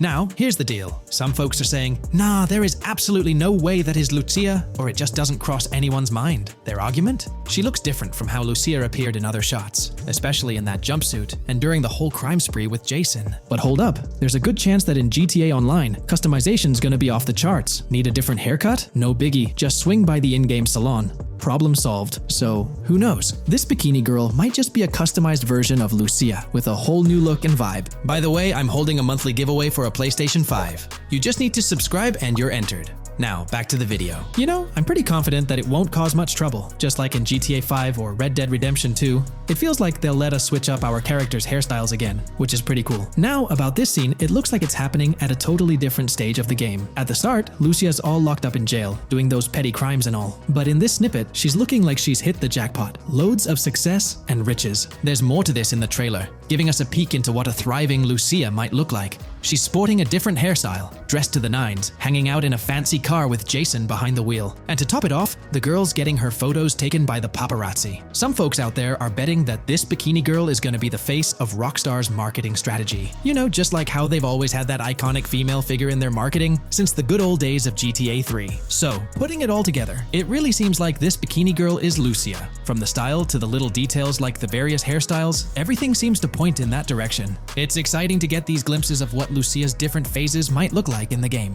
Rockstar's been doing this thing with the promo girls for ages, from the early days of GTA 3 to the more recent GTA 5. You might remember them. The girl in the bikini holding the martini glass, or the San Andreas girl leaning over at the Vinewood sign with those shades. They've always had these distinctive figures for their marketing. A bunch of people are pointing fingers at this bikini girl, saying she's the new Rockstar promo face, but I've got my money on Lucia. Take a look at those birthmarks and accessories, those little marks on her face and arm. They're pretty similar to what the bikini girl's got. Sure, some aren't super clear, but makeup or sun exposure could easily cover them up. And those earrings and bracelets, they match up pretty well with all the girls who look like Lucia. Even if some shots might leave room for doubt, like the one where she's driving that fancy car, I'm pretty convinced it's Lucia. Jason's checking her out, the accessories are a close match, and her facial structure lines up. Not to mention, her body shape, facial features, skin tone, hair length, and color, pretty much all of it lines up perfectly. In that scene, the way the bikini girl moves seems a bit forced, like she's intentionally flipping her hair or something. So maybe it's part of a mission, Lucia trying to blend in at some event to gather info, or pull off a heist. Or perhaps it's one of those moments where she's at the top of her game, all successful and loaded. Oh, and that bikini she's wearing? It's from the Santino brand, which first showed up in GTA 5. So, in GTA Online, we've got this whole range of clothing options, right? There are jackets, shoes, and some of them even parody luxury brands like Louis Vuitton, which is a real high-end clothing and accessories label. Now, some people are throwing around this theory that the bikini girl might be a returning character from the old GTA Vice City like Mercedes Cortez, but honestly, that's way off. Vice City was set in the 80s, and GTA 6 is gonna be in the present, like probably around 2023. So the timelines just don't add up. Even though this bikini girl looks a bit different and acts a bit like an influencer, I'm pretty convinced she's Lucia. She's got those same body features and face structure as Lucia, and Lucia's a game changer as the first leading lady in modern Rockstar games. Before her, female characters mostly played supporting roles or were just NPCs in GTA games, never the main focus. Rockstar tends to put a lot of effort into their main characters. The little differences like the sunglasses or lipstick don't bother me much. We know there'll be in-game stuff you can buy, like accessories. And hey, being able to change hairstyles was a big deal in games like Red Dead Redemption 2 and GTA 5. So I'm pretty confident that the girl in that white bikini on that Vice City rooftop is Lucia. But yeah, I get it, there's gonna be a lot of chatter and debate. Remember the crazy theories from past GTA trailers? Like people saying the homeless guy was Nico Bellic, or that Michael was an older Tommy Vercetti? It's always possible I might be wrong. But to me, it all seems to point to Lucia here. Let me know what you think about Lucia in the comments below. Is she really the white bikini girl or not? I'd love to hear your thoughts down there. If you enjoyed this video, a thumbs up would be cool. And hey, if you're new here and want to stay updated on all things GTA and Rockstar games, consider hitting the subscribe button. Also, click that notification bell, because sometimes YouTube acts up, and the bell helps you stay in the loop with new videos. Anyway, thanks for watching, folks. Take care and catch you in the next video. When we talk about the positive aspects of this partnership, it's essential to highlight the potential benefits that can emerge from Rockstar's newfound support for the modding community. One of the significant upsides is the acknowledgement of the brilliant and skilled developers behind the modding scene.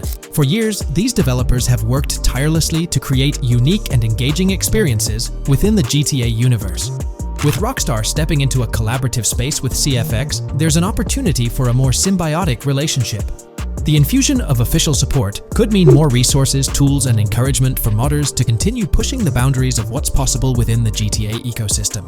This collaboration might lead to innovative gameplay features, improved server stability, and an overall better experience for both players and content creators. Moreover, the recognition from a gaming giant like Rockstar could open doors for these modders in the industry. It may pave the way for potential collaborations, official partnerships, or even job opportunities within the gaming development sphere. This, in turn, could elevate the modding community to a more prominent and respected position within the gaming landscape. However, it's crucial to approach these potential benefits with cautious optimism. While the partnership appears promising on the surface, the reality lies in how Rockstar manages the delicate balance between maintaining control over its intellectual property and allowing creative freedom for the modding community. The outcome will heavily depend on Rockstar's willingness to foster collaboration, rather than imposing strict regulations. As GTA 6 draws closer, the impact of this collaboration will become more apparent. Whether it becomes a model for future partnerships between game developers and modders, or encounters challenges that hinder its success remains to be seen. The dynamics between Rockstar and the modding community could shape the future landscape of custom servers, roleplay experiences, and the overall modding scene in the gaming world. Stay tuned as we continue to explore and analyze the evolving relationship between Rockstar and the modding community. On the positive side, there's a glimmer of hope that Rockstar's acknowledgement of mods enhancing the player experience could pave the way for more modding support in GTA 6. This shift in perspective might lead to a more collaborative environment, where modders can contribute to the game's richness without fear of stringent restrictions. With Rockstar officially and financially supporting 5M, the CFX team gains more resources to elevate the GTA 6 server. This could mean a server even more impressive than the ones they currently run. The fact that 5M is now a Rockstar Games product suggests a vested interest in its success, promising additional funding and manpower to ensure its flourishing. An intriguing prospect emerges concerning the accessibility of custom servers.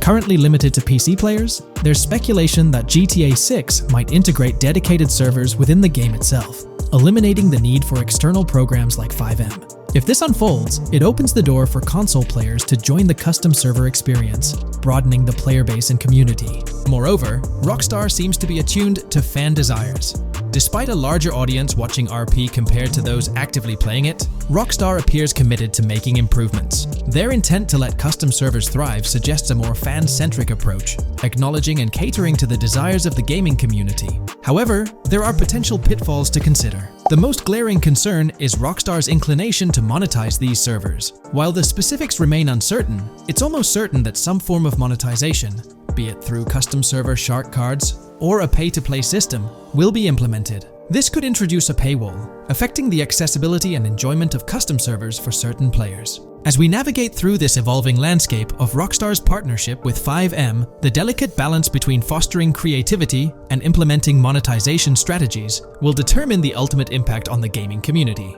Stay tuned as we continue to unravel the complexities of this collaboration and its implications for GTA 6 and the modding community. Let's unpack this a bit more. The whole monetization story got its moment in the spotlight during an earnings report where Take-Two CEO Strauss Zelnick spilled the beans. He essentially said, "If folks are messing around with our intellectual property, why not make a buck or two?" It's a straightforward business move, really. Taking a page from the unprecedented success of GTA Online, it seems like Rockstar caught a glimpse of how these free servers could turn into a money-making machine. Now the potential downside of this situation lies in the realm of competition. Rockstar's got its A-team working on the custom servers gig. That means anyone outside the Rockstar circle trying to whip up something akin to 5M is practically painting a target on themselves for a cease and desist. Let's face it, Rockstar might have eyed this strategic move with 5M from the get-go. However, with those servers gaining crazy popularity and the game becoming a sensation on Twitch and YouTube, shutting it down wouldn't have been the smart play. Instead, they pulled off a masterstroke, acquiring the team behind the biggest servers, effectively cornering the market and positioning themselves to profit from any potential imitators. Now, with GTA 6 on the horizon and servers in the works, Rockstar's sitting pretty. Some in the gaming community are even giving them a nod for finally throwing a bone to the community. But, and there's always a but, at the end of the day, Rockstar's the one making the rules. We'll all have to toe the line because, quite frankly, there won't be any other alternatives in the neighborhood. So, buckle up for Rockstar's GTA roleplay. It's going to be a wild ride. The landscape has already witnessed the repercussions, with servers and mods being handed the shutdown ticket for not playing by Rockstar's latest rulebook. The new mandates include a strict no to real-life vehicles, mission mods, and porting old Rockstar maps or assets rules that weren't in the playbook just a couple of years back. Now, while the financial backing from a mega corporation might seem like a savvy move on the surface, there's a lingering skepticism about whether it'll blossom into the fairy tale ending we've all been envisioning. It's a bit premature to slap a final verdict. on the fate of FiveM once GTA 6 hits the stage. Now, let's consider the potential repercussions for the vibrant RP community. While the partnership between Rockstar and FiveM could bring about positive changes, there's an underlying worry within the RP enthusiasts. The fear is that with increased control and potential monetization, the organic and immersive RP experiences that players have come to love might face disruptions. RP communities thrive on creativity, flexibility, and a sense of autonomy. If Rockstar's influence leads to more rigid guidelines, it could alter the dynamic of these communities, potentially affecting the unique narratives and interactions that make RP servers so engaging. As we contemplate the potential impact, it's essential to look beyond the immediate horizon of GTA 6. The dynamics established through this collaboration could set a precedent for future interactions between gaming giants and modding communities across various games. Whether it becomes a model to be emulated or a cautionary tale will be closely watched by both players and industry stakeholders.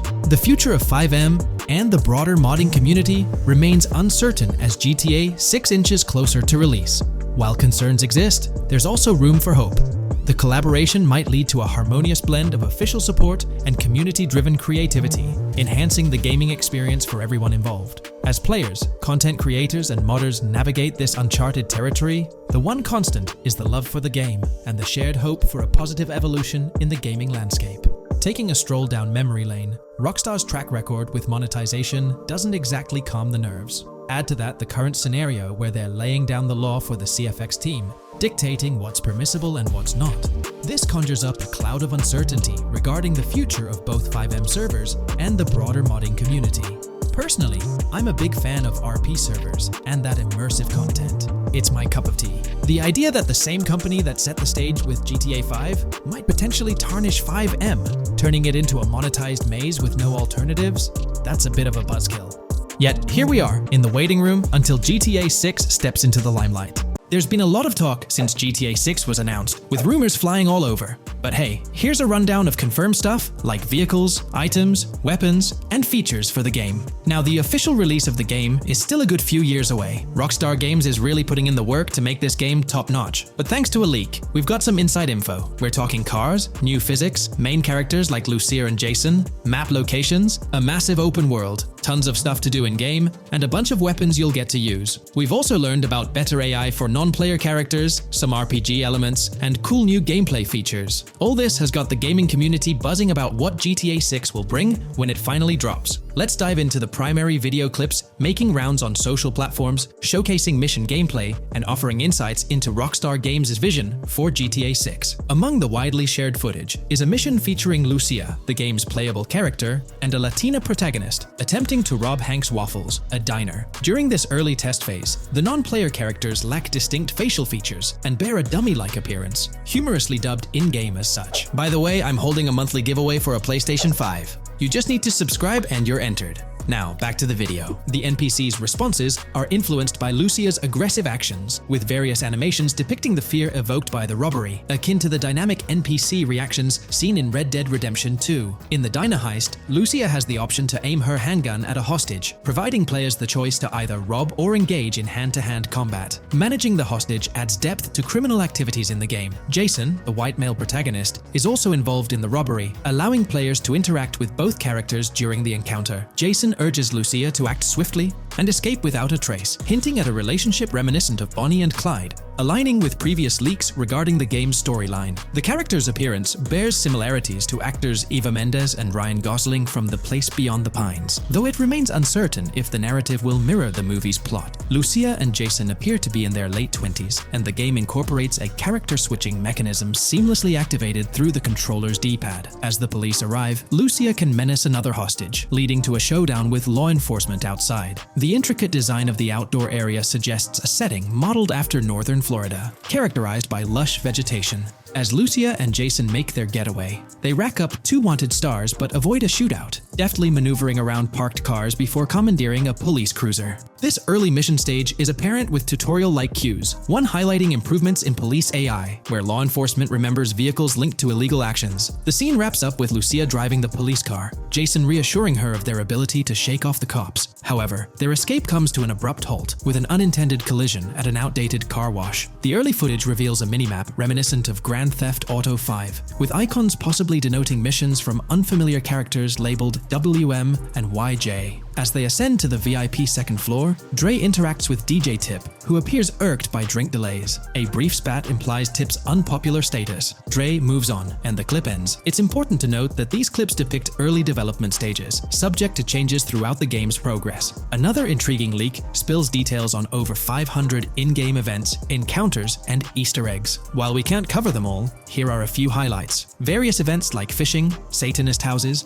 backyard wrestling rings, and big cat mansions offer diverse experiences within the game's universe. There's talk of missing tourists, yard sales offering new clothes, an event resembling insurance fraud from Saints Row, a mysterious voice in a storm drain, potentially a nod to Pennywise, a multi-location Bonnie and Clyde mystery, and a workout challenge hinting at the return of fitness activities. Additionally, within Grand Theft Auto 6, players can stumble upon an island camp, DUI tests, UFO sightings, an animal house, a swamp safari, and the prospect of crazy golf gameplay. Based on insights gathered from the GTA forums, GTA 6's open world is estimated to be at least 2.5 times larger than GTA 5, providing players with a vast and immersive environment to explore. The game draws inspiration from the successful approach seen in Red Dead Redemption 2, promising a meticulously crafted open world with captivating mysteries that elevate the gaming experience. GTA 6's development footage showcases recognizable real-life locations from Florida, such as the Homestead Miami Speedway, reimagined as the Port Gellhorn racetrack, along with places like Portofino Tower, Sombrero Key Light, Solar Amphitheater Bayfront Park, and Lone Depot Park. Moreover, the inclusion of the 1000 Museum, a high-rise residential condominium in Miami, demonstrates Rockstar's dedication to detail. A metro map mirroring Miami's real version adds to the immersive nature of the game world. The presence of lush grasslands and vegetation hints at potential expansion into Georgia,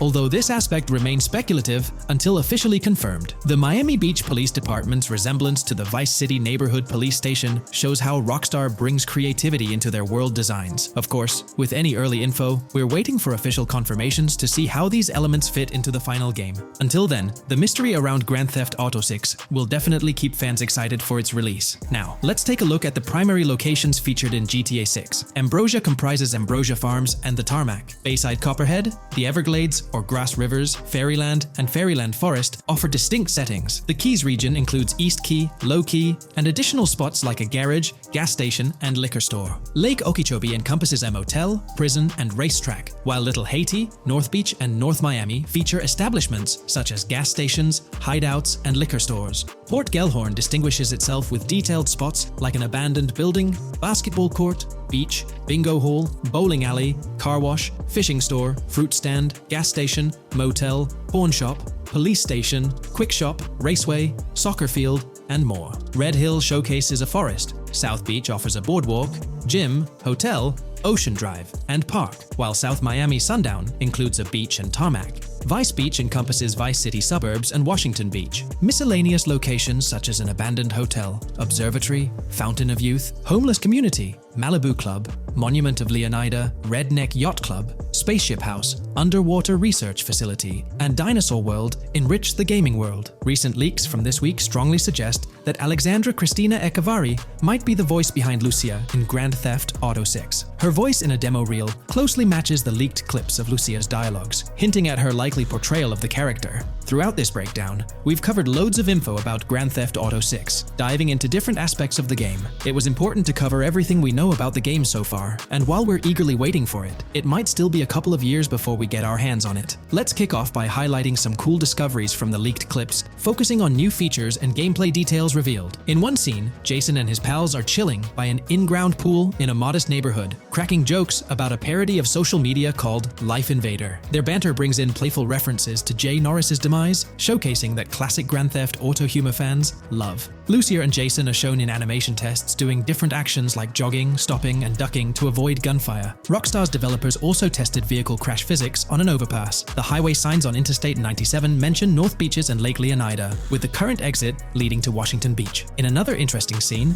Jason finds a shipping container filled with stacks of cash and a motorbike. Various development clips reveal tweaks being made to a vehicle's interior, hinting at potential new designs or customization options for players. Throughout the clips, interactions with NPCs in the open world are demonstrated, including characters taking selfies, which adds depth to the game's environment and immersion. There's a moment where Jason enters a gang member's territory and takes cover behind a truck, showcasing unique animations for characters reacting to being shot. A notable find in the clips is a jetpack, previously leaked by Tom Henderson, which is seen inside the Jack of Hearts Club. The game features parody social media logos like Snapchat, Instagram, and Life Invader. Characters also sport different hairstyles, with details like Lucia's visible bra under her shirt, adding realism. A new feature is the ability for players and NPCs to hold their guns sideways during combat, adding a different dimension to fights. Additionally, Jason is seen twirling his rifle in the air, while another character in a parking lot shoots at him with their pistol held sideways. The leaked clips also reveal early police AI testing, with NPCs showing better cover usage in shootouts. There's a scene where Jason holds up a diner worker with an assault rifle, and while there are dialogue options similar to Red Dead Redemption 2,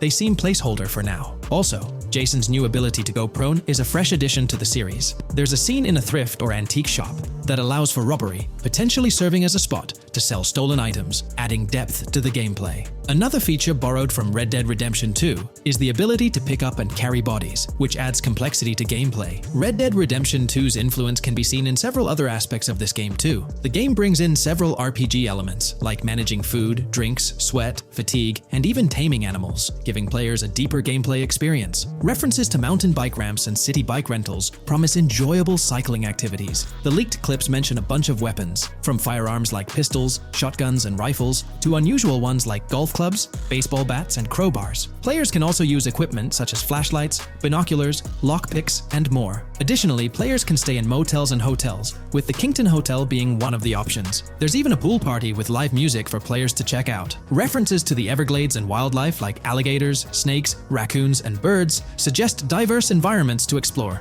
The weapon wheel system, similar to Red Dead Redemption 2, limits the number of weapons and items players can carry. Lucia can carry a loot bag, possibly used for robberies or stealing from different places. The inventory system allows players to carry health kits and other items for temporary boosts, and Jason can pick up and drop weapons from his inventory. The clips hint at animations like overdose, suggesting unique actions or events in the game. There are indications of horses and horse riding mechanics, possibly inspired by Red Dead Redemption 2.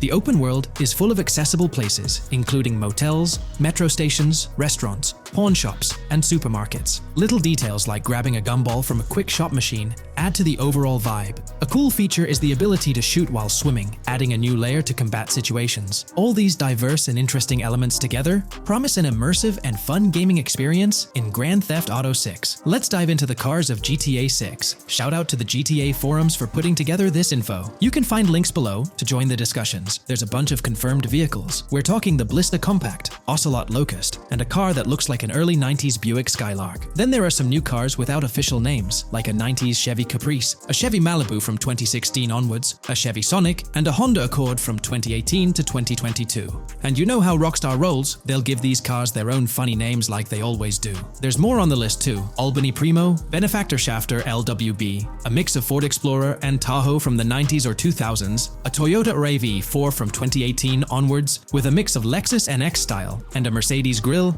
Pegassi Tauros, a 1980s Jeep CJA Scrambler, a 5th Gen F150, a G20 conversion van, a Brute Camper, Vapid Speedo, HV Mixer, Metro Mover, D-Class Sheriff SUV, Mobatsu Sanchez Livery, Nagasaki Street Blazer, a 1970s Ford Ranchero, a 1971 Buick Estate, an Albany Emperor, D-Class Turbo Sabre, Yoga Classic, the Contender, and Sadler. Moreover, gamers can anticipate a range of vehicles in Grand Theft Auto 6, including the Slam Van Pickup, Bobcat XL, an updated Regina, Alpha, Gauntlet Classic, Moonbeam Helion, Boxville Go Postal, an unidentified Albany vehicle drawing inspiration from a 1959 to 60 Cadillac, a Rebel, an unknown Asian sedan, a Ferrazzi or Feroci, Baller, Novak, Buffalo STX, Alpha and Feudo, a Benson NF 890, Buffalo without a sports bumper, and the Steyr and Landstalker. This extensive lineup promises an immersive and varied driving experience for players within the game. What's got you hyped about this game? Share your thoughts in the comments below.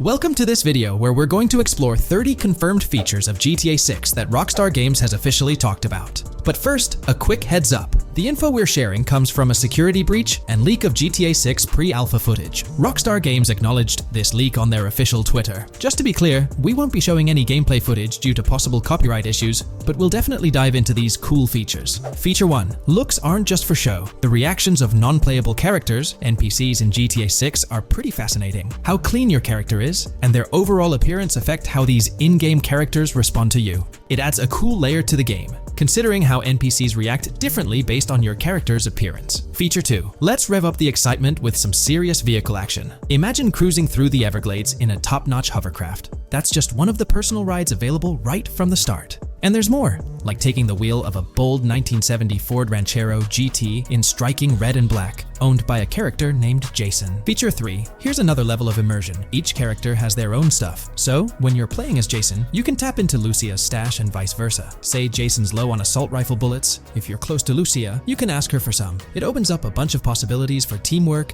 and sharing resources in the game. Feature 4. For all you die-hard GTA fans, there's a new clothing store in town called 6's. It's got a fresh collection to amp up your character's style. Feature 5. Let's talk graphics. In GTA 6, the clothes are seriously detailed. Wrinkles, dirt marks, and even sweat. Paying so much attention to clothing details makes the characters look super real, adding a ton of authenticity and making the game more immersive. Feature 6. While exploring the vast game world of GTA 6, you'll see a seamless mix of modern vehicles in urban areas and older ones in rural spots like the Everglades. It gives that cool GTA vibe, whether you're cruising in a flashy city car or taking a nostalgic drive in the countryside. GTA 6 has a bunch of wheels to fit whatever mood you're in. Feature 7. During certain heists, there's a timer showing when the cops will show up. Some think it's a developer thing, but it could mean players need to plan their heists well, syncing with the police response for a perfect score. That'd definitely add an exciting twist. Feature 8. I'm buzzing about this one. GTA 6 will feature a massive aquarium. Yes, you heard that right. Players get to explore an aquarium within the game, adding a cool new element to the gameplay. Feature 9. There's a limit on inventory space. Players can't stockpile an endless number of items. A smart move would involve rummaging through crates and storage spots at the docks to earn cash and gather valuable stuff, spicing up the gameplay. Feature 10. Here's something cool. In GTA 6, you're not stuck with your character's right side view like in GTA 5. Following Red Dead Redemption's lead, players can freely switch their character's preferred shoulder for a better view. It also changes which hand your character uses for weapons, making gameplay more immersive. Feature 11. GTA 6 adds a touch of reality with a dynamic day-night cycle. Shops don't stay open 24/7 anymore. Some close at night and reopen during the day, making the whole experience more immersive. At night, the city changes vibe, less traffic, and a different feel altogether. Feature 12. Adding to the mix are special abilities, somewhat like what we saw in Red Dead Redemption 2. From leaked gameplay, it looks like Jason has a unique skill. He can spot valuable stuff in the surroundings. They light up like hidden treasures, adding a whole new twist to the game. Feature 13. Let's dive into some of the confirmed stuff in GTA 6. It's quite a mix. There are spear guns, bolt-action sniper rifles, and a bunch of golf clubs, wedges, irons, drivers. Also, players can use a crowbar to open containers and grab valuable stuff. There's more: smoke grenades, flashbangs, golf balls, and tracker jammers to dodge the cops. Snatching fancy cars might need special tools like the immobilizer bypass. Loads of choices to make gameplay super immersive and fun. Feature 14. Moving on to the awesome in-game places we've seen. There's a bunch: tennis courts, a huge stadium, and even a museum, all with interactive insides. It's bringing back the exploration vibe we loved in GTA 4, and that's got us hyped for GTA 6. Feature 15. In a cool scene during a diner robbery, a non-playable character, NPC, was visibly relieved when the cops showed up, saying, "Finally, thank heavens." This shows how smart the AI is in GTA 6, and it's a sign of Rockstar's attention to detail. Feature 16. Get ready for a huge and diverse map to roam around. GTA 6 covers the whole shebang of Vice City and its surroundings, offering tons to explore. You've got the bustling city, scenic beachfronts, Everglades-like grass rivers, the charm of Florida Keys, and the quaint Port Gellhorn. Port Gellhorn even gets its own police department, showing different areas with their own rules, kind of like what we saw in Red Dead Redemption 2. So, where's your first stop in GTA 6? Drop your thoughts in the comments. Feature 17. Time for a tour of interiors in GTA 6. There's a bunch of places waiting to be discovered. One cool spot making a comeback is Escobar International Airport, giving us those Vice City vibes. Exploring the airport could unlock a load of side missions, opening up endless possibilities for adventures. Feature 18. Tourism's a big deal in GTA 6, making the game world feel alive. You'll stumble upon a clever take on a famous theme park, kinda like Disney World. It's a thrilling spot to dive into, and get this, there's even the International Space Station. Rockstar's really going all out to make GTA 6 an awesome experience. Feature 19. The characters you'll meet in GTA 6 have had some major upgrades. They come in all shapes and sizes, some towering and impressive, others more on the average or smaller side. This variety really brings the in-game city to life, making it feel more realistic. Rockstar's definitely set a high standard in gaming with this, and I can't wait to dive into this amazing world they've created. Featured 20 new gameplay features are here, and one that stands out is using assault rifles while inside a vehicle. It's going to shake up how players handle combat. Feature 21 money in GTA 6 works differently. You don't just magically get more cash in your bank account after robbing a store. Instead, you physically grab the cash from the store counter using a button. It makes the whole experience more real and interactive. Feature 22. Now this is wild. The vehicle customization options in GTA 6 are something else. When you get into a vehicle, hit the left D-pad for the vehicle options menu. You can tweak the seat, fix the steering wheel, and even jazz up the interior. There's talk that this might be limited to developers, but I'm hoping it's for everyone in the final game. Feature 23. There's a ton more to do in GTA 6. The game amps up interaction by letting you handle money, USB drives, weapons, food, and different clothes, giving you more control over the world. Feature 24 hats off to hat customization. In GTA 6, you can style your hat in different ways, showing off your fashion taste. It might seem small, but it makes your character really stand out. Feature 25. Here's a neat twist. When you're on the run and hijack a ride, your criminal description changes a bit, leaving out specific car details. This tricks witnesses and stops them from telling the cops about your getaway car. Smart move to stay hidden and adds a tactical side to the game. Feature 26. The big news? GTA 6 is officially scheduled to hit stores. Feature 27. Something fun and quirky. You can actually interact with gumball machines in the game and snag some gumballs. It's a small thing, but it adds a nice touch of reality to the game. Feature 28. Talking about the cops and what's happening in the game world. During gameplay, I saw the police doing traffic stops, DUI tests, and even searching vehicles. Also, the in-game map shows random NPC AI car accidents, and the cops rush in to handle these, making the virtual world feel genuinely chaotic. Feature 29. Time to talk weapons. GTA 6 brings a massive range of guns, from pistols to heavy artillery. With so many options, the action stays intense, making sure you're armed for any situation. Feature 30. GTA 6 is bringing in an inventory system, like what we saw in Red Dead Redemption 2. Looks like Lucia's got a sports bag hinting at that. Bonus features. Feature 31. Let's take a darker turn, handling bodies in the game. It adds a creepy level of realism. Players can deal with and move bodies, adding a whole different vibe to GTA 6. It'll be interesting to see how this affects the gameplay. Feature 32. NPCs in GTA 6 are shaping up to be super interesting. Rockstar's bringing in the immersive vibes we loved in Red Dead Redemption 2, and the potential here is huge. The improvements they've made could take the game to a whole new level. I'm super hyped to see what Rockstar's got up their sleeve. Feature 33. GTA 6 starts off with a bang, small-time heists, and the chance to rob small businesses, giving you a thrilling start. Feature 34. You'll get your hands on a bunch of tools to up your crime game in GTA 6. Lockpicks, hacking gadgets, and more are there to help you handle whatever challenges come your way. Having the right tools in your pocket makes the gameplay more lively and exciting. Hey there! In this video, we're diving into an upcoming terrain system in GTA 6, brought to you by Rockstar Games. Additionally, we'll explore some cool graphics enhancements like ambient occlusion, global illumination, and material tinting slated for the next GTA. The scoop comes straight from an official patent filed by Take-Two Interactive, Rockstar's parent company. So let's kick things off by checking out the patent titled Method and Apparatus for Enhanced Graphics Rendering in a Video Game Environment. According to Rockstar Games, the rendering of real-time graphics usually happens in a pipeline setup like this one. At the core of it, the process kicks off by handling 3D vertex information, moving on to render pixel-level details like light color and shadows. In the current systems, one or more shaders are employed for this pixel-level rendering. These shaders are essentially programs that operate on the GPU. The challenge in rendering lies in finding the right balance between realism and detail, while ensuring smooth performance, aiming for that higher frame rate. For example, a virtual world should illustrate various terrains that mirror a number of lifelike geographical areas. Each of these terrains can provide unique interactions with a virtual character in the video game. By way of example, a virtual player traveling through sand or snow should leave footprints that are different than the virtual player walking down a concrete sidewalk.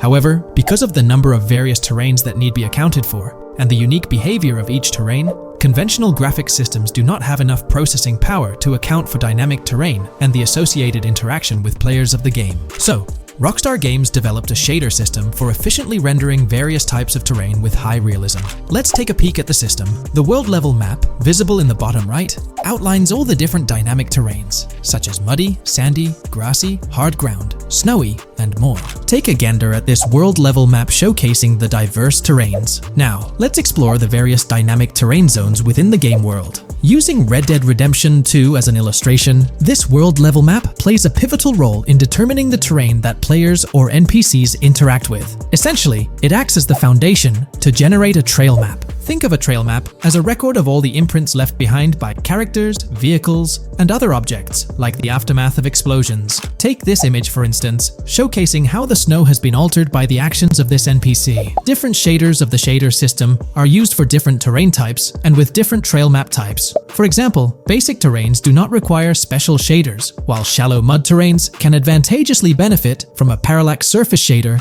to efficiently show ruts and tracks in the terrain with a high-detail trail map. As an additional example, deep mud terrain may use a tessellation surface shader to model the ruts and tracks in the mud. You might be aware that in Red Dead Redemption 2, you can leave realistic footprints in the snow and mud. Rockstar explained that they employed two shaders for this effect: parallax maps and desolation. These shaders create a convincing illusion of high-level deformation, where footprints appear on the terrain's surface. In reality, the surface is warped but not physically deformed, ensuring a smooth and polished movement experience. In GTA 6, they're applying the same technique to bring an extra layer of realism. This will be particularly noticeable with explosions, firing RPGs at the ground, walking through mud, or driving vehicles through it, each leaving distinct tracks based on the terrain. RPGs, for instance, will create craters on the ground. This adds a significant level of interactivity, making it feel like you're genuinely impacting the game world in real time. Despite it being an illusion, the result will be remarkably realistic, akin to the snow in Red Dead Redemption 2. To sum it up, this graphics rendering patent encompasses the dynamic terrain,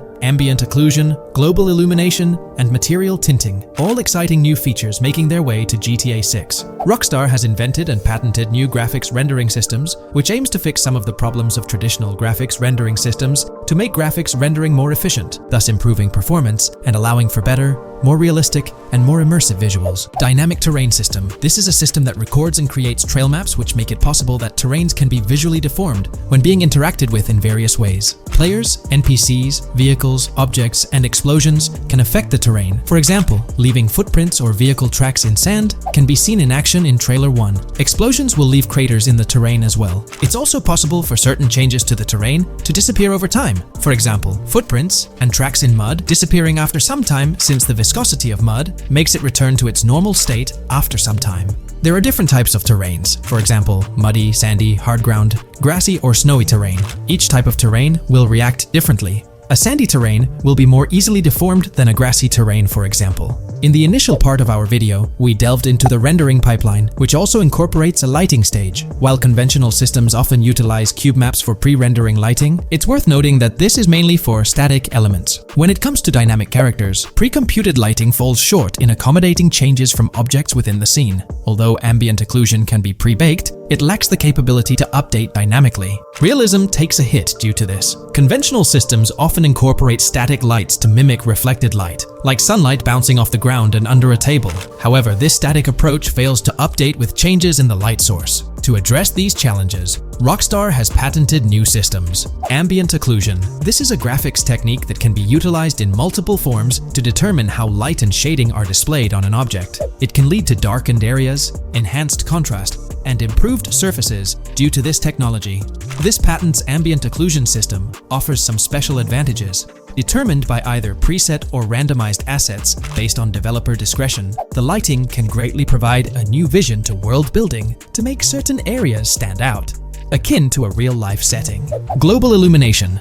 Global illumination is a graphics rendering technique that models how light is bounced off of surfaces onto other surfaces in direct light, rather than being limited to just the light that hits a surface directly from a light source, direct light. Rockstar's system detailed in this patent uses a bounce map that is projected in a top-down fashion to determine reflected light off of the ground. This bounce map is then converted into a texture that provides an approximation for the expected bounce back of light. This simulates the effect that would be achieved rendering the multiple passes of lighting to account for the natural bounce reflections. The bounce map can then be integrated into the lighting pipeline. During this, a technique is used to determine the area that needs this extra pass for each frame. This way, only the visible and required area is rendered with this technique, thus making it very efficient and less performance intensive. Overall, this provides many of the benefits of ray tracing without the computational expense. Ray-traced global illumination will probably still be in the game. For example, Lucia prison clip in Trailer 1. This special system is just a way to render large-scale global illumination efficiently. Now, let's touch on the final problem that Rockstar has addressed through this patent with conventional systems. Finally, as another example, to develop a rich and engaging game world, it is advantageous to populate the world with variations of similar objects. In other words, you do not want every simulated person, cow, gun, car, cart, ship, or animal generated in the game to look the same. Because the 3D model for many of these objects would be identical, variation was traditionally accomplished by creating different texture files to paint a different look on the object. For example, two variants of a cow model could be created, one with a texture to create a brown cow, and the other with a texture to create a black cow. These prior art systems created the desired variety at the cost of artist time, computer memory, and resources to maintain a multitude of different hand-authored variants for each in-game object. To combat this, Rockstar is introducing material tinting. RDR2 had a system that could tint the color of clothes to create far more variations on NPCs. This new patent is an evolution of that system and allows for creating of several in-game object variants from a single model. It can not only modify an object's colors, but other material properties, such as metalness and lighting parameters, or add additional layers to it, such as mud, snow, or dust as well. Envision the extent of customization that awaits in this game. Summing up the official patent for graphics rendering, it's evident that Rockstar has elevated numerous systems from Red Dead Redemption 2. Share your thoughts on everything covered in today's video in the comments below.